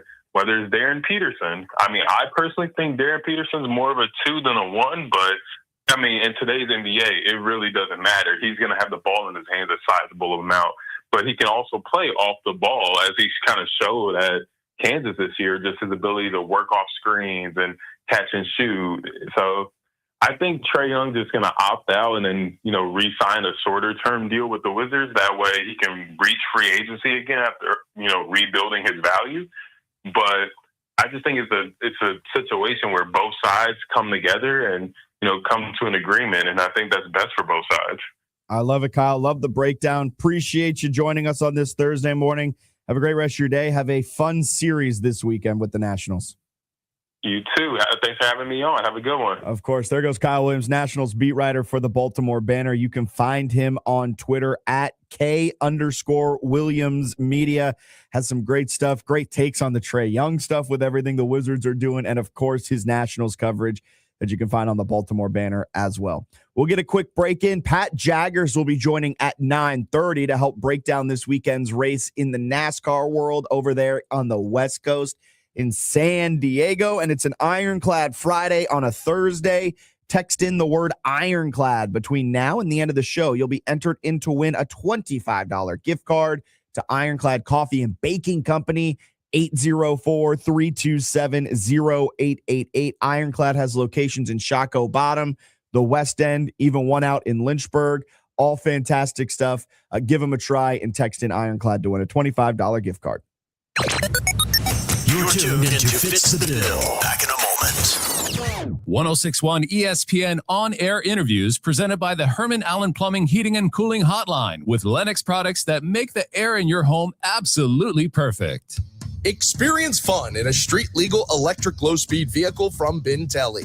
Now available for cruising in your neighborhood from Richmond LSV. Our LSVs come with a Virginia license plate, lithium battery, Bluetooth, and much more. Follow us on social media, Richmond LSV. Schedule a test drive today. Text 804-363-4351 or email info@richmondlsv.com. Fun, fully charged. At East Coast Appliance, we love to save our customers money, and right now it's the biggest 4th of July sale ever at East Coast Appliance. Save up to 50% off new appliances store-wide. Special offers on dishwashers and laundry pairs, and limited time 0% financing you won't want to miss. Always same-day or next-day delivery and install available. Shop by phone, video chat, online, or in our stores. The 4th of July sale is on now at East Coast Appliance. The best price, or it's free. At East Coast Appliance, we used to shop all over town to make sure you were getting the best price. Now we use AI to make the process easier and a whole lot faster. We have electronic price tags on all of our appliances that scan our competitors' prices and then check our prices to make sure we're lower. We take our best price guarantees seriously, and this helps to save our customers time and money. So if you're in the market for a new appliance, just stop by your local East Coast Appliance Superstore and see for yourself. East Coast Appliance, the best price, or it's free. If it don't flow, then it don't drain. If it backs up every time it rains, remember, if it's not working, call Gherkin. Back in 1976, there was no Angie's List or Google reviews to find the best plumber in town. You'd go ask your neighbor, and around Richmond, they'd tell you call Tommy Gherkin. Today, you can go online and see Gherkin Plumbing, Heating, and Cooling's hundreds of 5-star reviews. And if your neighbors have used Gherkin, you can ask them too. You'll find that even though Tommy Gherkin's plumbing company has grown, their rapid response commitment and dedication to fixing your plumbing and HVAC issues right the first time hasn't faltered a bit. So you know what they say, if it's not working, call Gherkin, 741-6630, or visit GherkinPlumbing.com. After 50 years, Gherkin Plumbing, Heating, and Cooling has stayed true to their roots. They've just grown a bit, and the reviews online now too. Remember, if it's not working, call Gherkin. There's enough needless nonsense in the world already. Your phone plan shouldn't add to it. Verizon's new Simplicity plan cuts down on the nonsense in your life. Now there's just one plan, one price, $30 a line per month, even for a single line. And everyone gets our best 5G network. It's a phone plan designed to do exactly what a phone plan is supposed to do. Isn't that a lot simpler? Switch today at Verizon.com or at your nearest store. For new customers, $30 per line includes auto pay and switch discount. Additional taxes, fees, and terms apply. Unlimited data is restricted to on-device smartphone usage. Domestic data roaming at 2G speeds. Progressive knows you could have easily taken the freeway, but you took the scenic route to see a waterfall and an oddly busy boiled peanut stand. Discovering the unexpected is exactly why you bought an RV, so protect it with a bundle from Progressive. Because although you may be 3 hours behind schedule, you're 6 jars of jam richer and possibly enrolled in a butter churning workshop. Switch to Progressive and protect your RV, boat, or motorcycle by bundling with your home or auto insurance. Progressive Casualty Insurance Company, affiliates, and third-party insurers. Not available in all states or situations. Do you love football and want to be part of the game and give back to your community? Become an official in Central Virginia. We have a nationwide shortage of officials, causing some games not able to be played on Friday nights. You'll work and train with veteran officials, get great exercise on the field, and you'll earn extra income working the game you love. Active duty military and veterans could receive free uniforms and gear. Training classes start June 22nd. To register, visit cvfoa.org and click register to become an official. That's Central Virginia Football Officials Association, cvfoa.org. Mornings in Richmond start here. Fits the bill. Back now on 106.1 ESPN Richmond.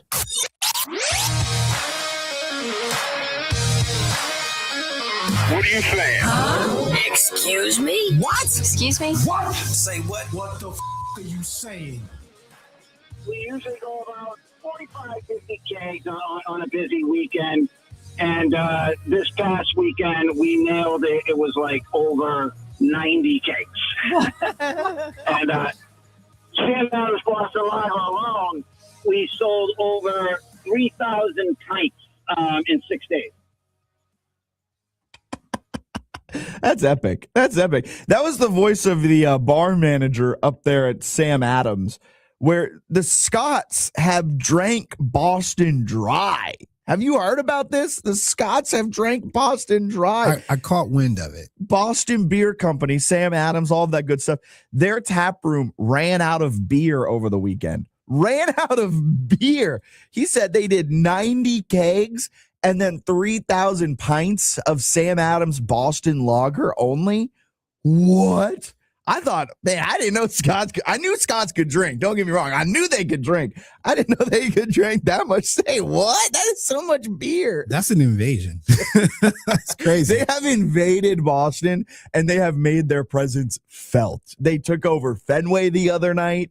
They took over Foxborough the other day for their game. And, man, they have been living the life. They brought the bagpipes. There's been videos of people renting out their Airbnbs and just on the front yard, it's Scottish people playing their bagpipes. Man, I wish D.C. had a FIFA World Cup game so that we could have I don't know if the bagpipe stuff going over in D.C. like that. Well, it ain't in D.C. It's in Landover, Maryland. It's going over. Yeah, all right, it'll go over in Maryland. Landover, Maryland. I was thinking like D.C. I think it would DC. go over well in D.C. I think it would. I don't know, man. I think it would. I feel like you would get a, hey, yo, shut up. I think you'd get an, hey, yo, shut up. Then they'd realize the Scots are just Scottish people and they're funny. And I think they'd welcome it in and be like, hey, teach me how to play the bagpipes. Hey, although I'm kind of interested in the bagpipe go-go beat. See, that's the type of, that's what, hey, yo, shut up. And then you hear 5 seconds like, hold on, wait, do that again. Wait, I'm going to lay down. You do something over this beat real quick. And then they'd be like, wait a sec, we just struck gold. Yeah, or man. It would be absolutely terrible. But no, the fandom that we see for the World Cup has been awesome. It's actually changing my stance a little bit. I feel like we're actually getting more positive energy than negative energy out of the World Cup. With the ticket prices, the lead up, everything like that, I thought this was going to be a World Cup to forget. I thought it was not going to be a good one. And it has been. Just all of the stories that have come out of it, like the feel-good stories of Cape Verde, the feel-good stories of Congo, like all of that. The Democratic Republic of Congo, let me call them by their real name. Let me call them by DR Congo, the Democratic Republic. I'll call them by what they're supposed to be called.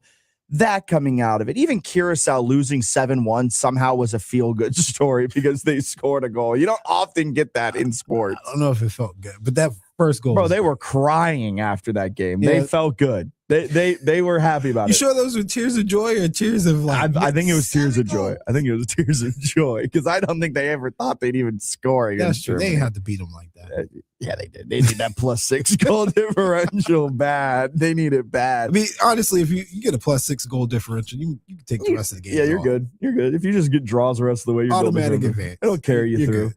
But like you get those feel good stories, and then you get the funny stories of the Scots just invading Boston. Like the whole New England area has just been succumbed to the Scots, drinking them dry. I've been involved in a couple of things where we drank a place dry. JMU National Championship Frisco, when the Dukes beat Youngstown State. Fun fact, sold out the Frisco Stadium of beer. JMU fans did. So I know what it feels like when you're part of a group that does it. Then a JMU watch party for the national championship against North Dakota State. It was a massive bar in the middle of New York City. I was living in New York City at the time, right? We sold out the bar of Bud Light. How do you do that? How do you do it? So I got a little Irish in my blood. I feel like I'm akin to the Scots a little bit. I got a little Scot in my blood too. I can do what they do. I can help drink a bar dry. Second cousin. Hey, look, I did 23andMe. I have a little Scottish blood. I'm white though. I got all the whites in me. Irish, English, and Scottish. So I can relate to some of them. Oh my gosh, this is going left. Look, that's the Scots drank Boston dry. That's what happened. They did. And you know what? Boston deserved that. I was a little sad that Ireland didn't make it into this year's World Cup. Even with the expanded field, they still couldn't get in. I know, man. Same with Italy. Italy still couldn't get in. So the Italians not getting in is wild. That's like Alabama taking a seat back or something. I mean, that's like Alabama winning a national championship, then not making another college football playoff for the next 3 times around. Is that what happened? Italy won it all in 20 something, and then they haven't made the World Cup since. I still don't. The one that they won it all, I'm still kind of confused how that even happened. And then they won the Euros, and then they didn't make the World Cup that time around. Yeah, they're a weird team, man. It's been a decline in skill for Italy, and again, if you look at their program and stuff, it's really up front, man. They don't have finishers. That's all you need. Yeah, they should start. I was gonna say something so out of pocket. I'm gonna keep that one in the back. But it's true. You gotta have guys that can finish, man. Especially if we're talking about what it takes to win a World Cup, win a Euro, win any of these big tournaments, you gotta have finishers. Just ask Spain. Yeah. Spain's like, we're just gonna dominate possession for 80% of the match and then not score. Sounds good there, boss. Yeah, Colombia found that out too last night when they got tied. They had dominated possession up until that point, and Uzbekistan fired back. So good for Uzbekistan, I guess. U.S. Open tournament leaderboard updates presented exclusively by Richmond LSV. The U.S. Open still in a fog delay, so we've had only 14 people. Actually, they just started teeing off again, like within the last 2 minutes, it appears. James Nichols, he's still number one. He was 1 under through 3. Screenshot it. Brandon Wu is tied atop the leaderboard with them. He's 1 under through 1. Caleb Surratt, Ethan Fang, Jackson Suber, Carl Wan, Jimmy Stanger, all even par, tied for 3rd. Rounding out the top 10, Harry Higgs, Jaden Shaper, Jackson Harrington, an amateur, Cooper Dossie, Chase Keys, an amateur, Matthew Jordan, Alejandro Tosti, Peter Uhillen, and Sam Stevens, all 1 over par. And a couple of key guys I'll be teeing off here shortly. The 9:30 group features Brooks Koepka, Cam Young, and Chris Gotterup. So that'll be one to watch. Keegan Bradley, Ricky Fowler at 9:41 with Sam Burns and Terrell Hatton. Patrick Reed at 9:52. Tommy Fleetwood at 9:52. JJ Spawn 10:14. You've got. They've had to push back so many of these tee times because of the fog delay this morning. Colin Morikawa 3:14. DeChambeau 3:25. My namesake Matt Fitzpatrick 3:25. So lots of golf still to be played today because of that fog delay early on. All right, let's get a quick break and step aside. Pat Jaggers of the Motor Racing Network will be joining us coming up next right here on 106.1 ESPN Richmond. You're with Fitz the Bill on 106.1 ESPN Richmond this morning. Short break coming up. If you want to talk Braves baseball, here comes some late night dynamite here at Truist Park. There's only one place in town to turn for all the action. 106.1 ESPN, bringing you nonstop Braves action all season long. High in the air, deep to left field. That's a long gone daddy. Presented by our friends at Park and Go. This is advertising material. When a doctor's mistake leaves you or someone you love seriously hurt, you need a fighter in your corner. Alexander Shinar Trial Attorneys has been holding negligent doctors and hospitals accountable and getting families the justice they deserve. The consultation is free. They don't get paid until you do. Call 877-222-6666 or visit alexwins.law. Don't wait, alexwins.law. This is advertising material. Past results do not guarantee future outcomes. Every case is different. Philip George is licensed attorney in Virginia, is responsible for legal work. Office is located in Norfolk. U.S. Open PGA leaderboard updates live on 106.1 ESPN, presented exclusively by Richmond LSV, street legal low-speed vehicles. Schedule a test drive today at richmondlsv.com. Finding great candidates to hire can be like, well, trying to find a needle in a haystack. Sure, you can post your job to some job board, but then all you can do is hope the right person comes along. Which is why you should try ZipRecruiter for free at ZipRecruiter.com/free. ZipRecruiter doesn't depend on candidates finding you. It finds them for you. Its powerful technology identifies people with the right experience and actively invites them to apply to your job. You get qualified candidates fast. So while other companies might deliver a lot of hay, ZipRecruiter finds you what you're looking for. The needle in the haystack. See why 4 out of 5 employers who post a job on ZipRecruiter get a quality candidate within the first day. ZipRecruiter, the smartest way to hire. And right now, you can try ZipRecruiter for free. That's right, free at ZipRecruiter.com/free. That's ZipRecruiter.com/free. ZipRecruiter.com/free. ZipRecruiter. Join the Richmond Flying Squirrels on Friday, June 26th, as they take the field as Las Ardillas Voladoras as part of football night at Carmax Park. The first 2,500 fans through the gates will get an Ardillas Voladoras soccer scarf, courtesy of Care Scout. Gates open at 5:30, and first pitch is scheduled for 7:05. Get your tickets starting at just $10 now at squirrelsbaseball.com. Flying Squirrels Baseball.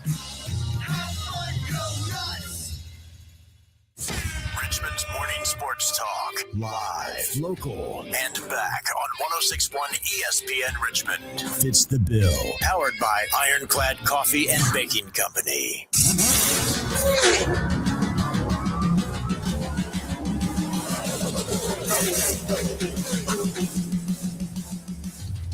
And now, Pat Jaggers.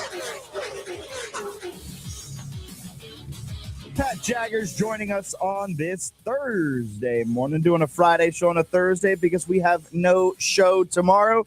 So we moved some things around. We got Pat on from the Motor Racing Network. Morning, Pat. Happy Thursday. How we doing? Good.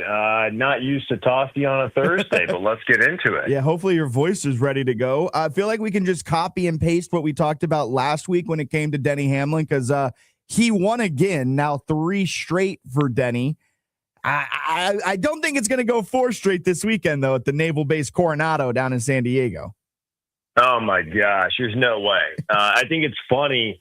Denny Hamlin had a really funny quote in the media center, and we've got the in-season challenge coming up. It doesn't start this weekend, but it starts at Sonoma.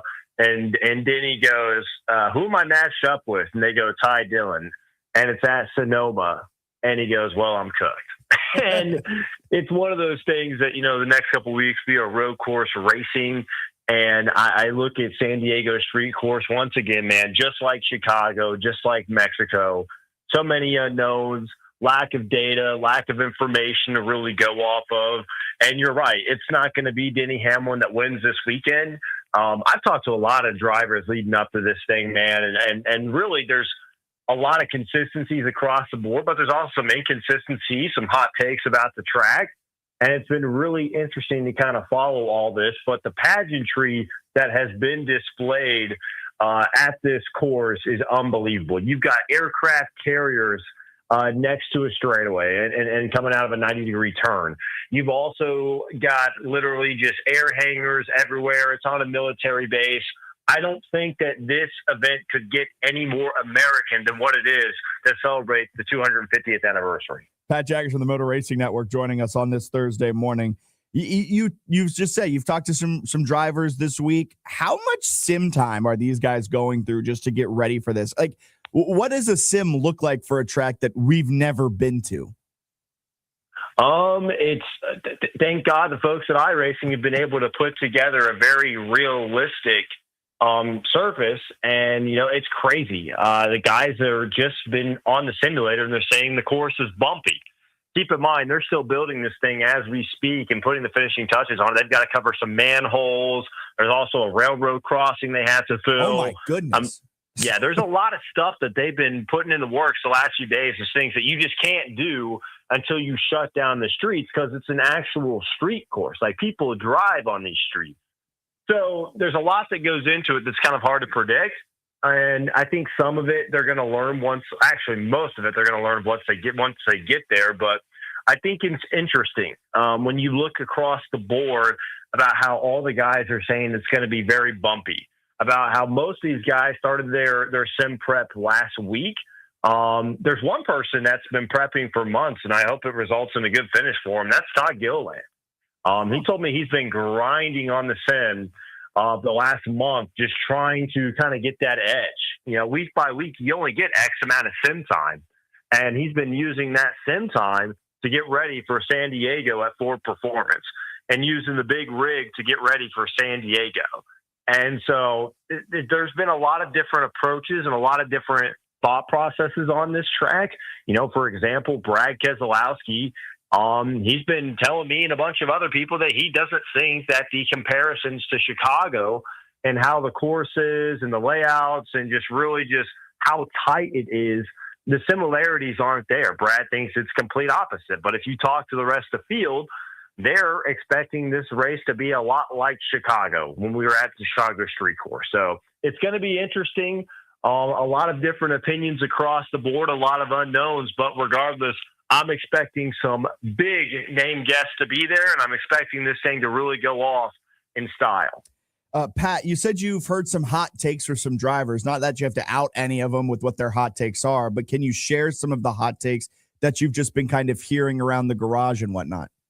Well, one of them is just Brad saying that this is going to be a completely different race than Chicago, like I just referred to. That's one. I would think the other hot takes that I've heard is that, this is maybe the one where Shane Van Gisbergen doesn't really go out there and dominate as much.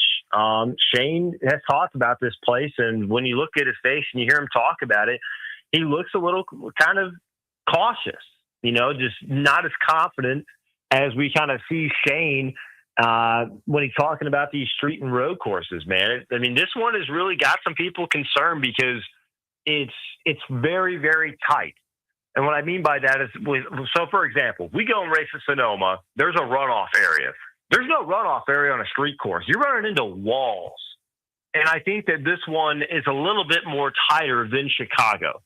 And that's why I think that it might open the door for some chaos.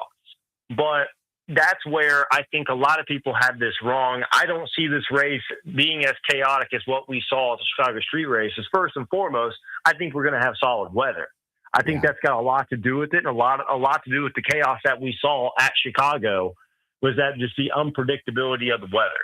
I don't think that's going to be a factor. That's something I don't think a lot of people are talking about and a lot of people are referencing when they mention the two and comparing them.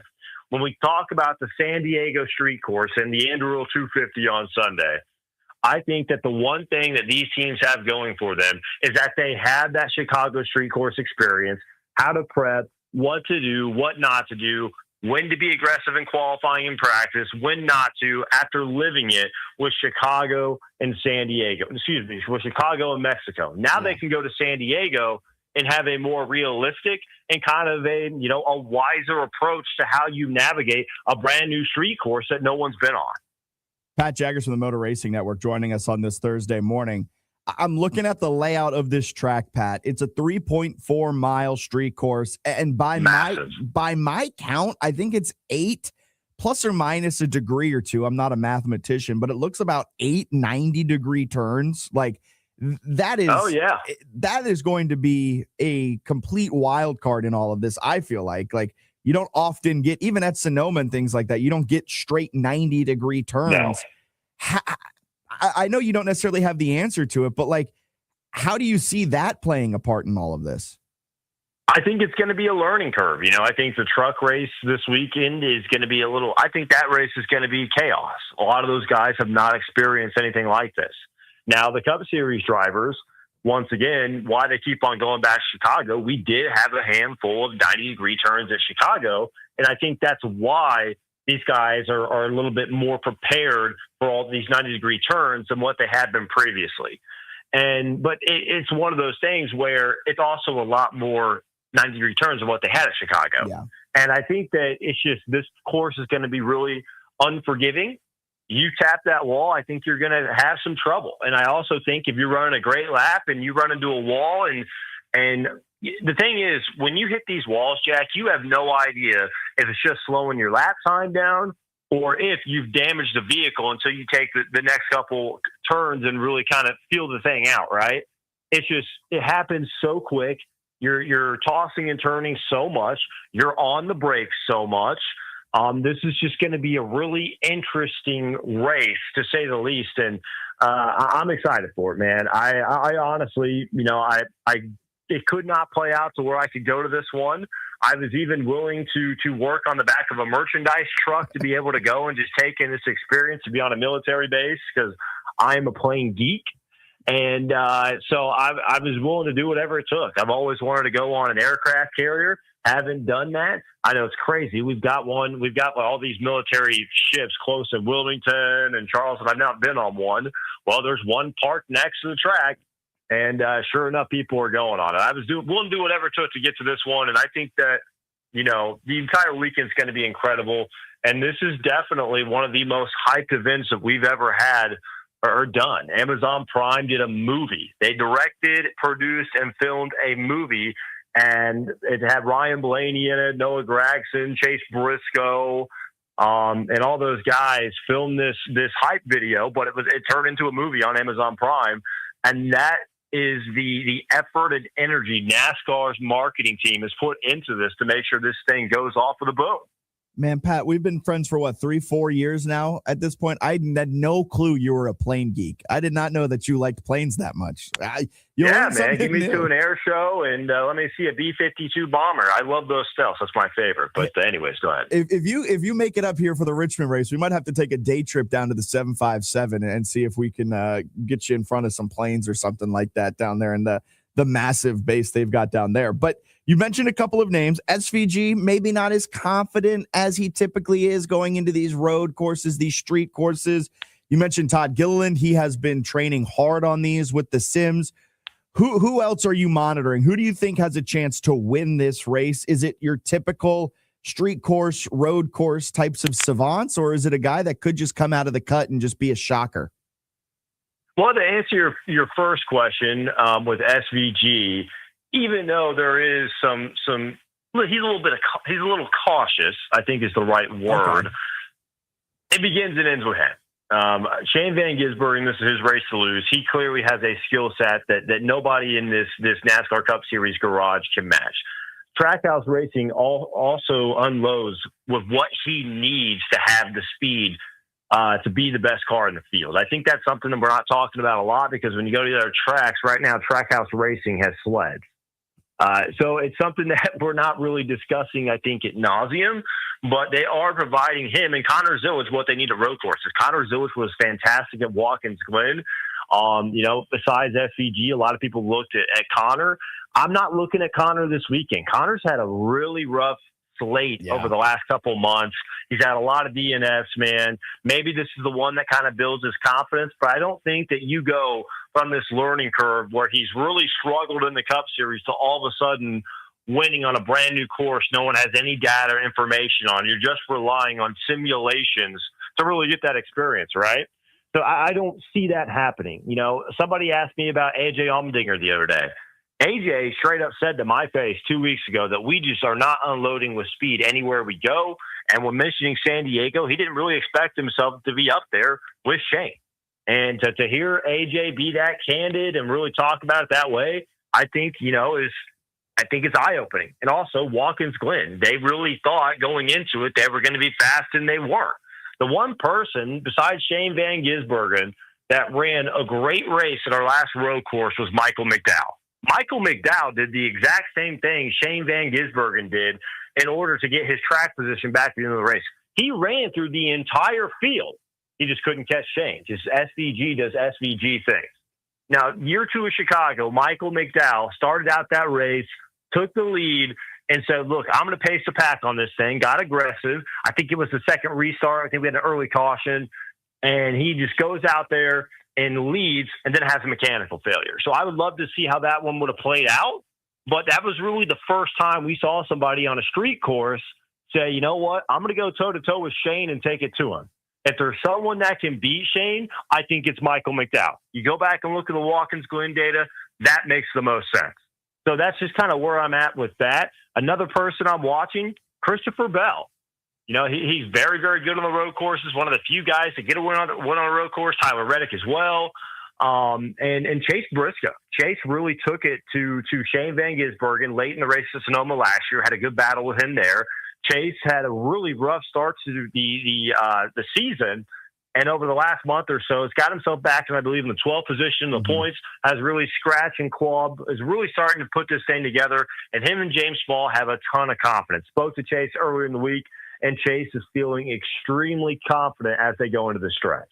I love it. Pat, appreciate your time on this Thursday morning rather than a Friday. Have a great weekend. Enjoy watching the race from home. It's a bummer that you can't get out there, but hopefully they do this again and you can make it out there for the second running over there at the Naval Base. Where can people find the race?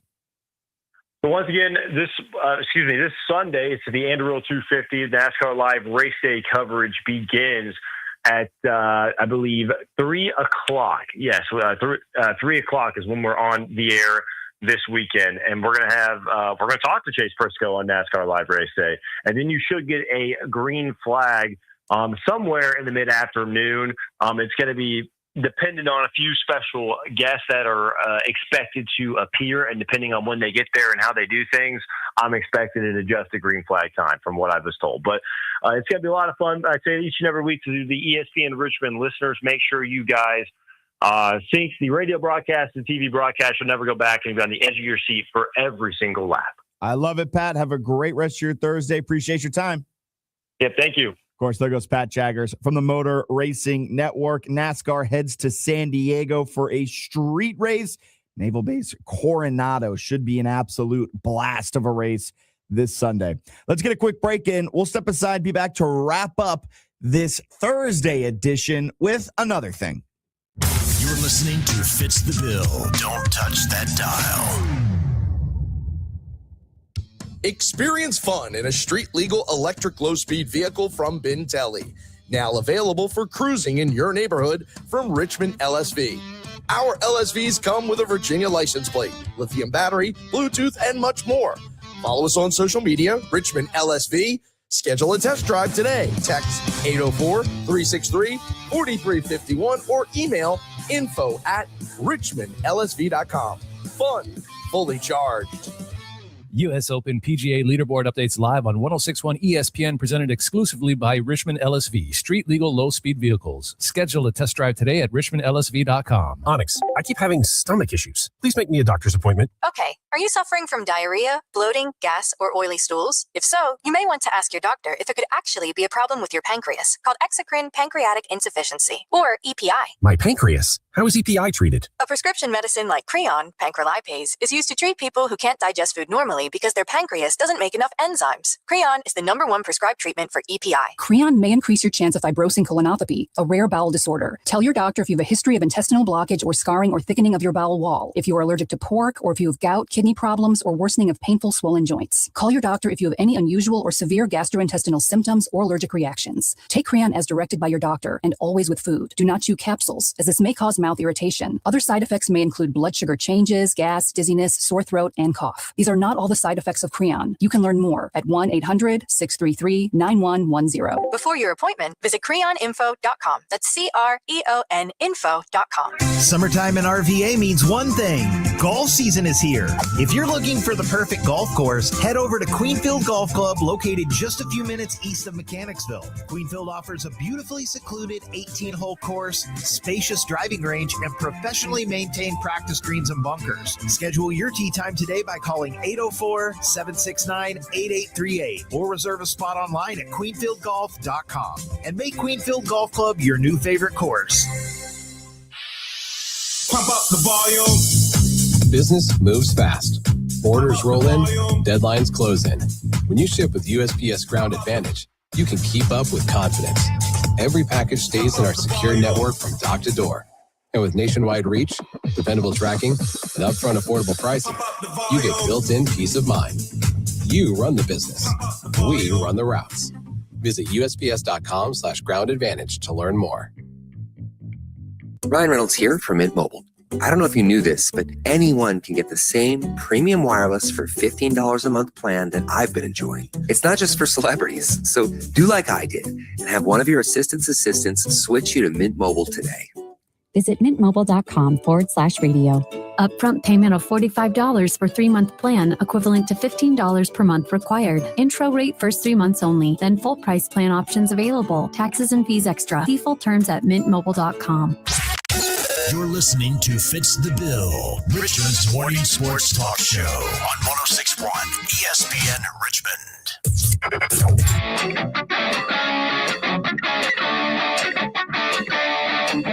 Oh, another free one. Thanks, dog. You always hook me up. Another hour of the fun stuff on deck.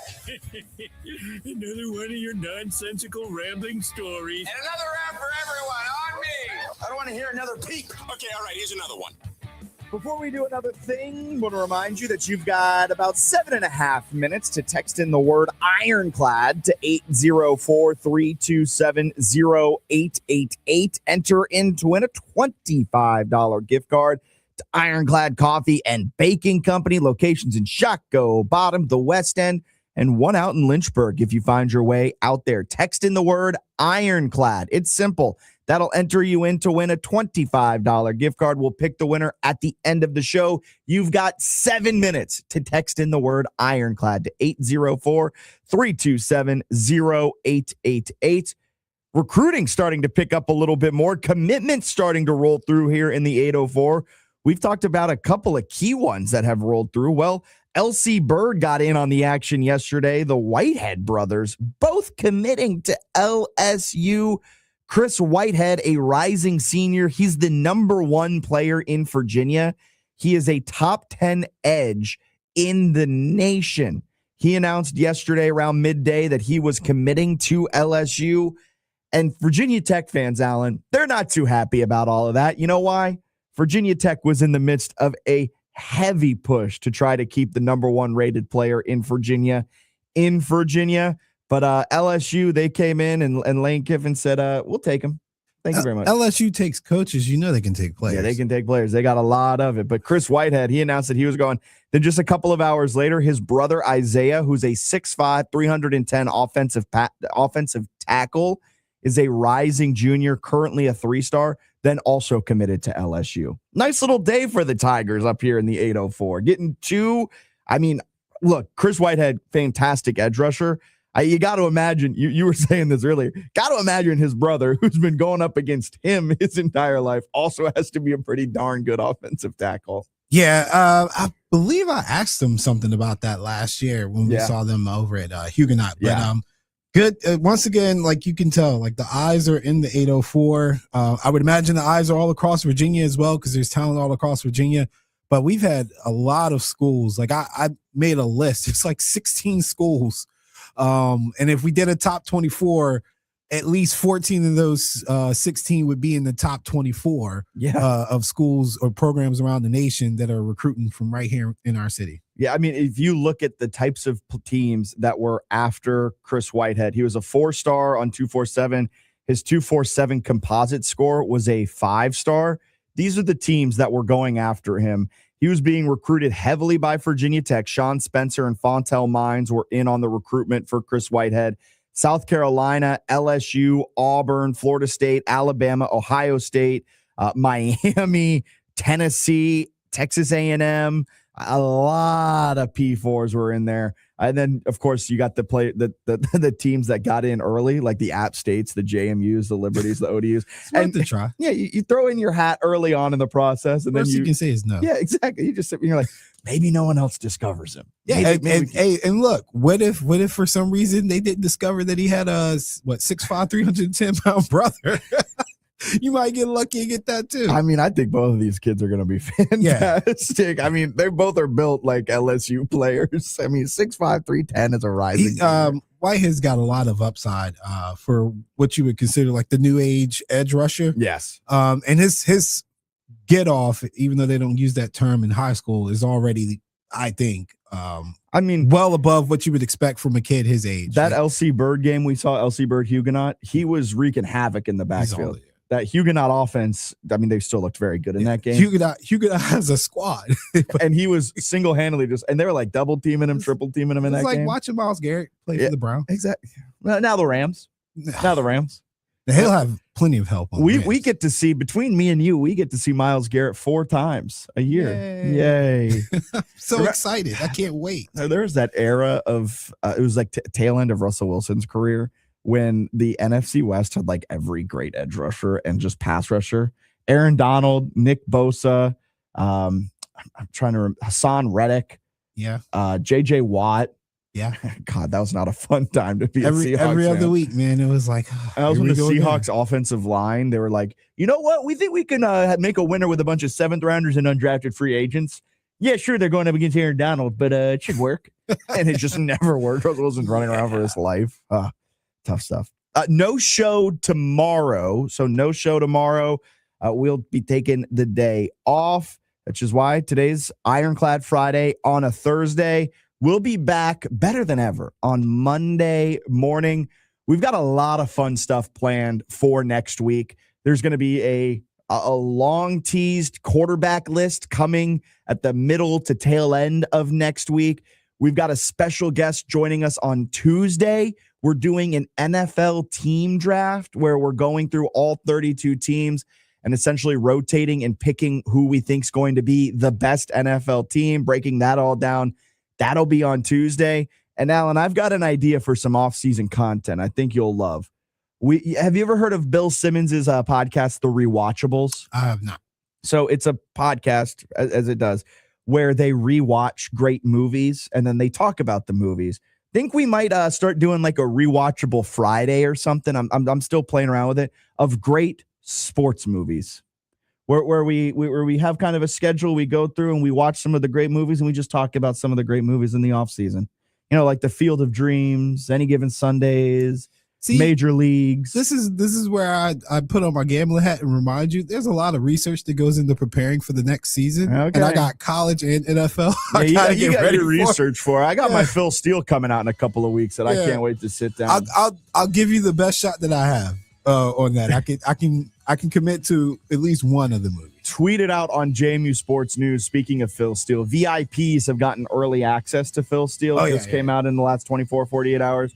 Phil Steele, if you're a JMU football fan, has J.C. Evans listed as the starting quarterback for the JMU Dukes. Could be something, could be nothing, but it is worth noting Phil Steele talks to each and every one of the coaches to get their insight prior to putting it out. So interesting that J.C. Evans listed as the starter for JMU. All right, that'll do it for Fitz the Bill. Keep it locked right here. Lake Lewis Jr. show from 3 until 4. Then you got the mid-major Matt show from 4 until 6. We've got Braves baseball tonight. First pitch against the Giants, 7:15 p.m. right here on 106.1 ESPN Richmond, where Richmond talks sports. Your home for Richmond Spiders athletics all year round. W291CL Lakeside Richmond. WURV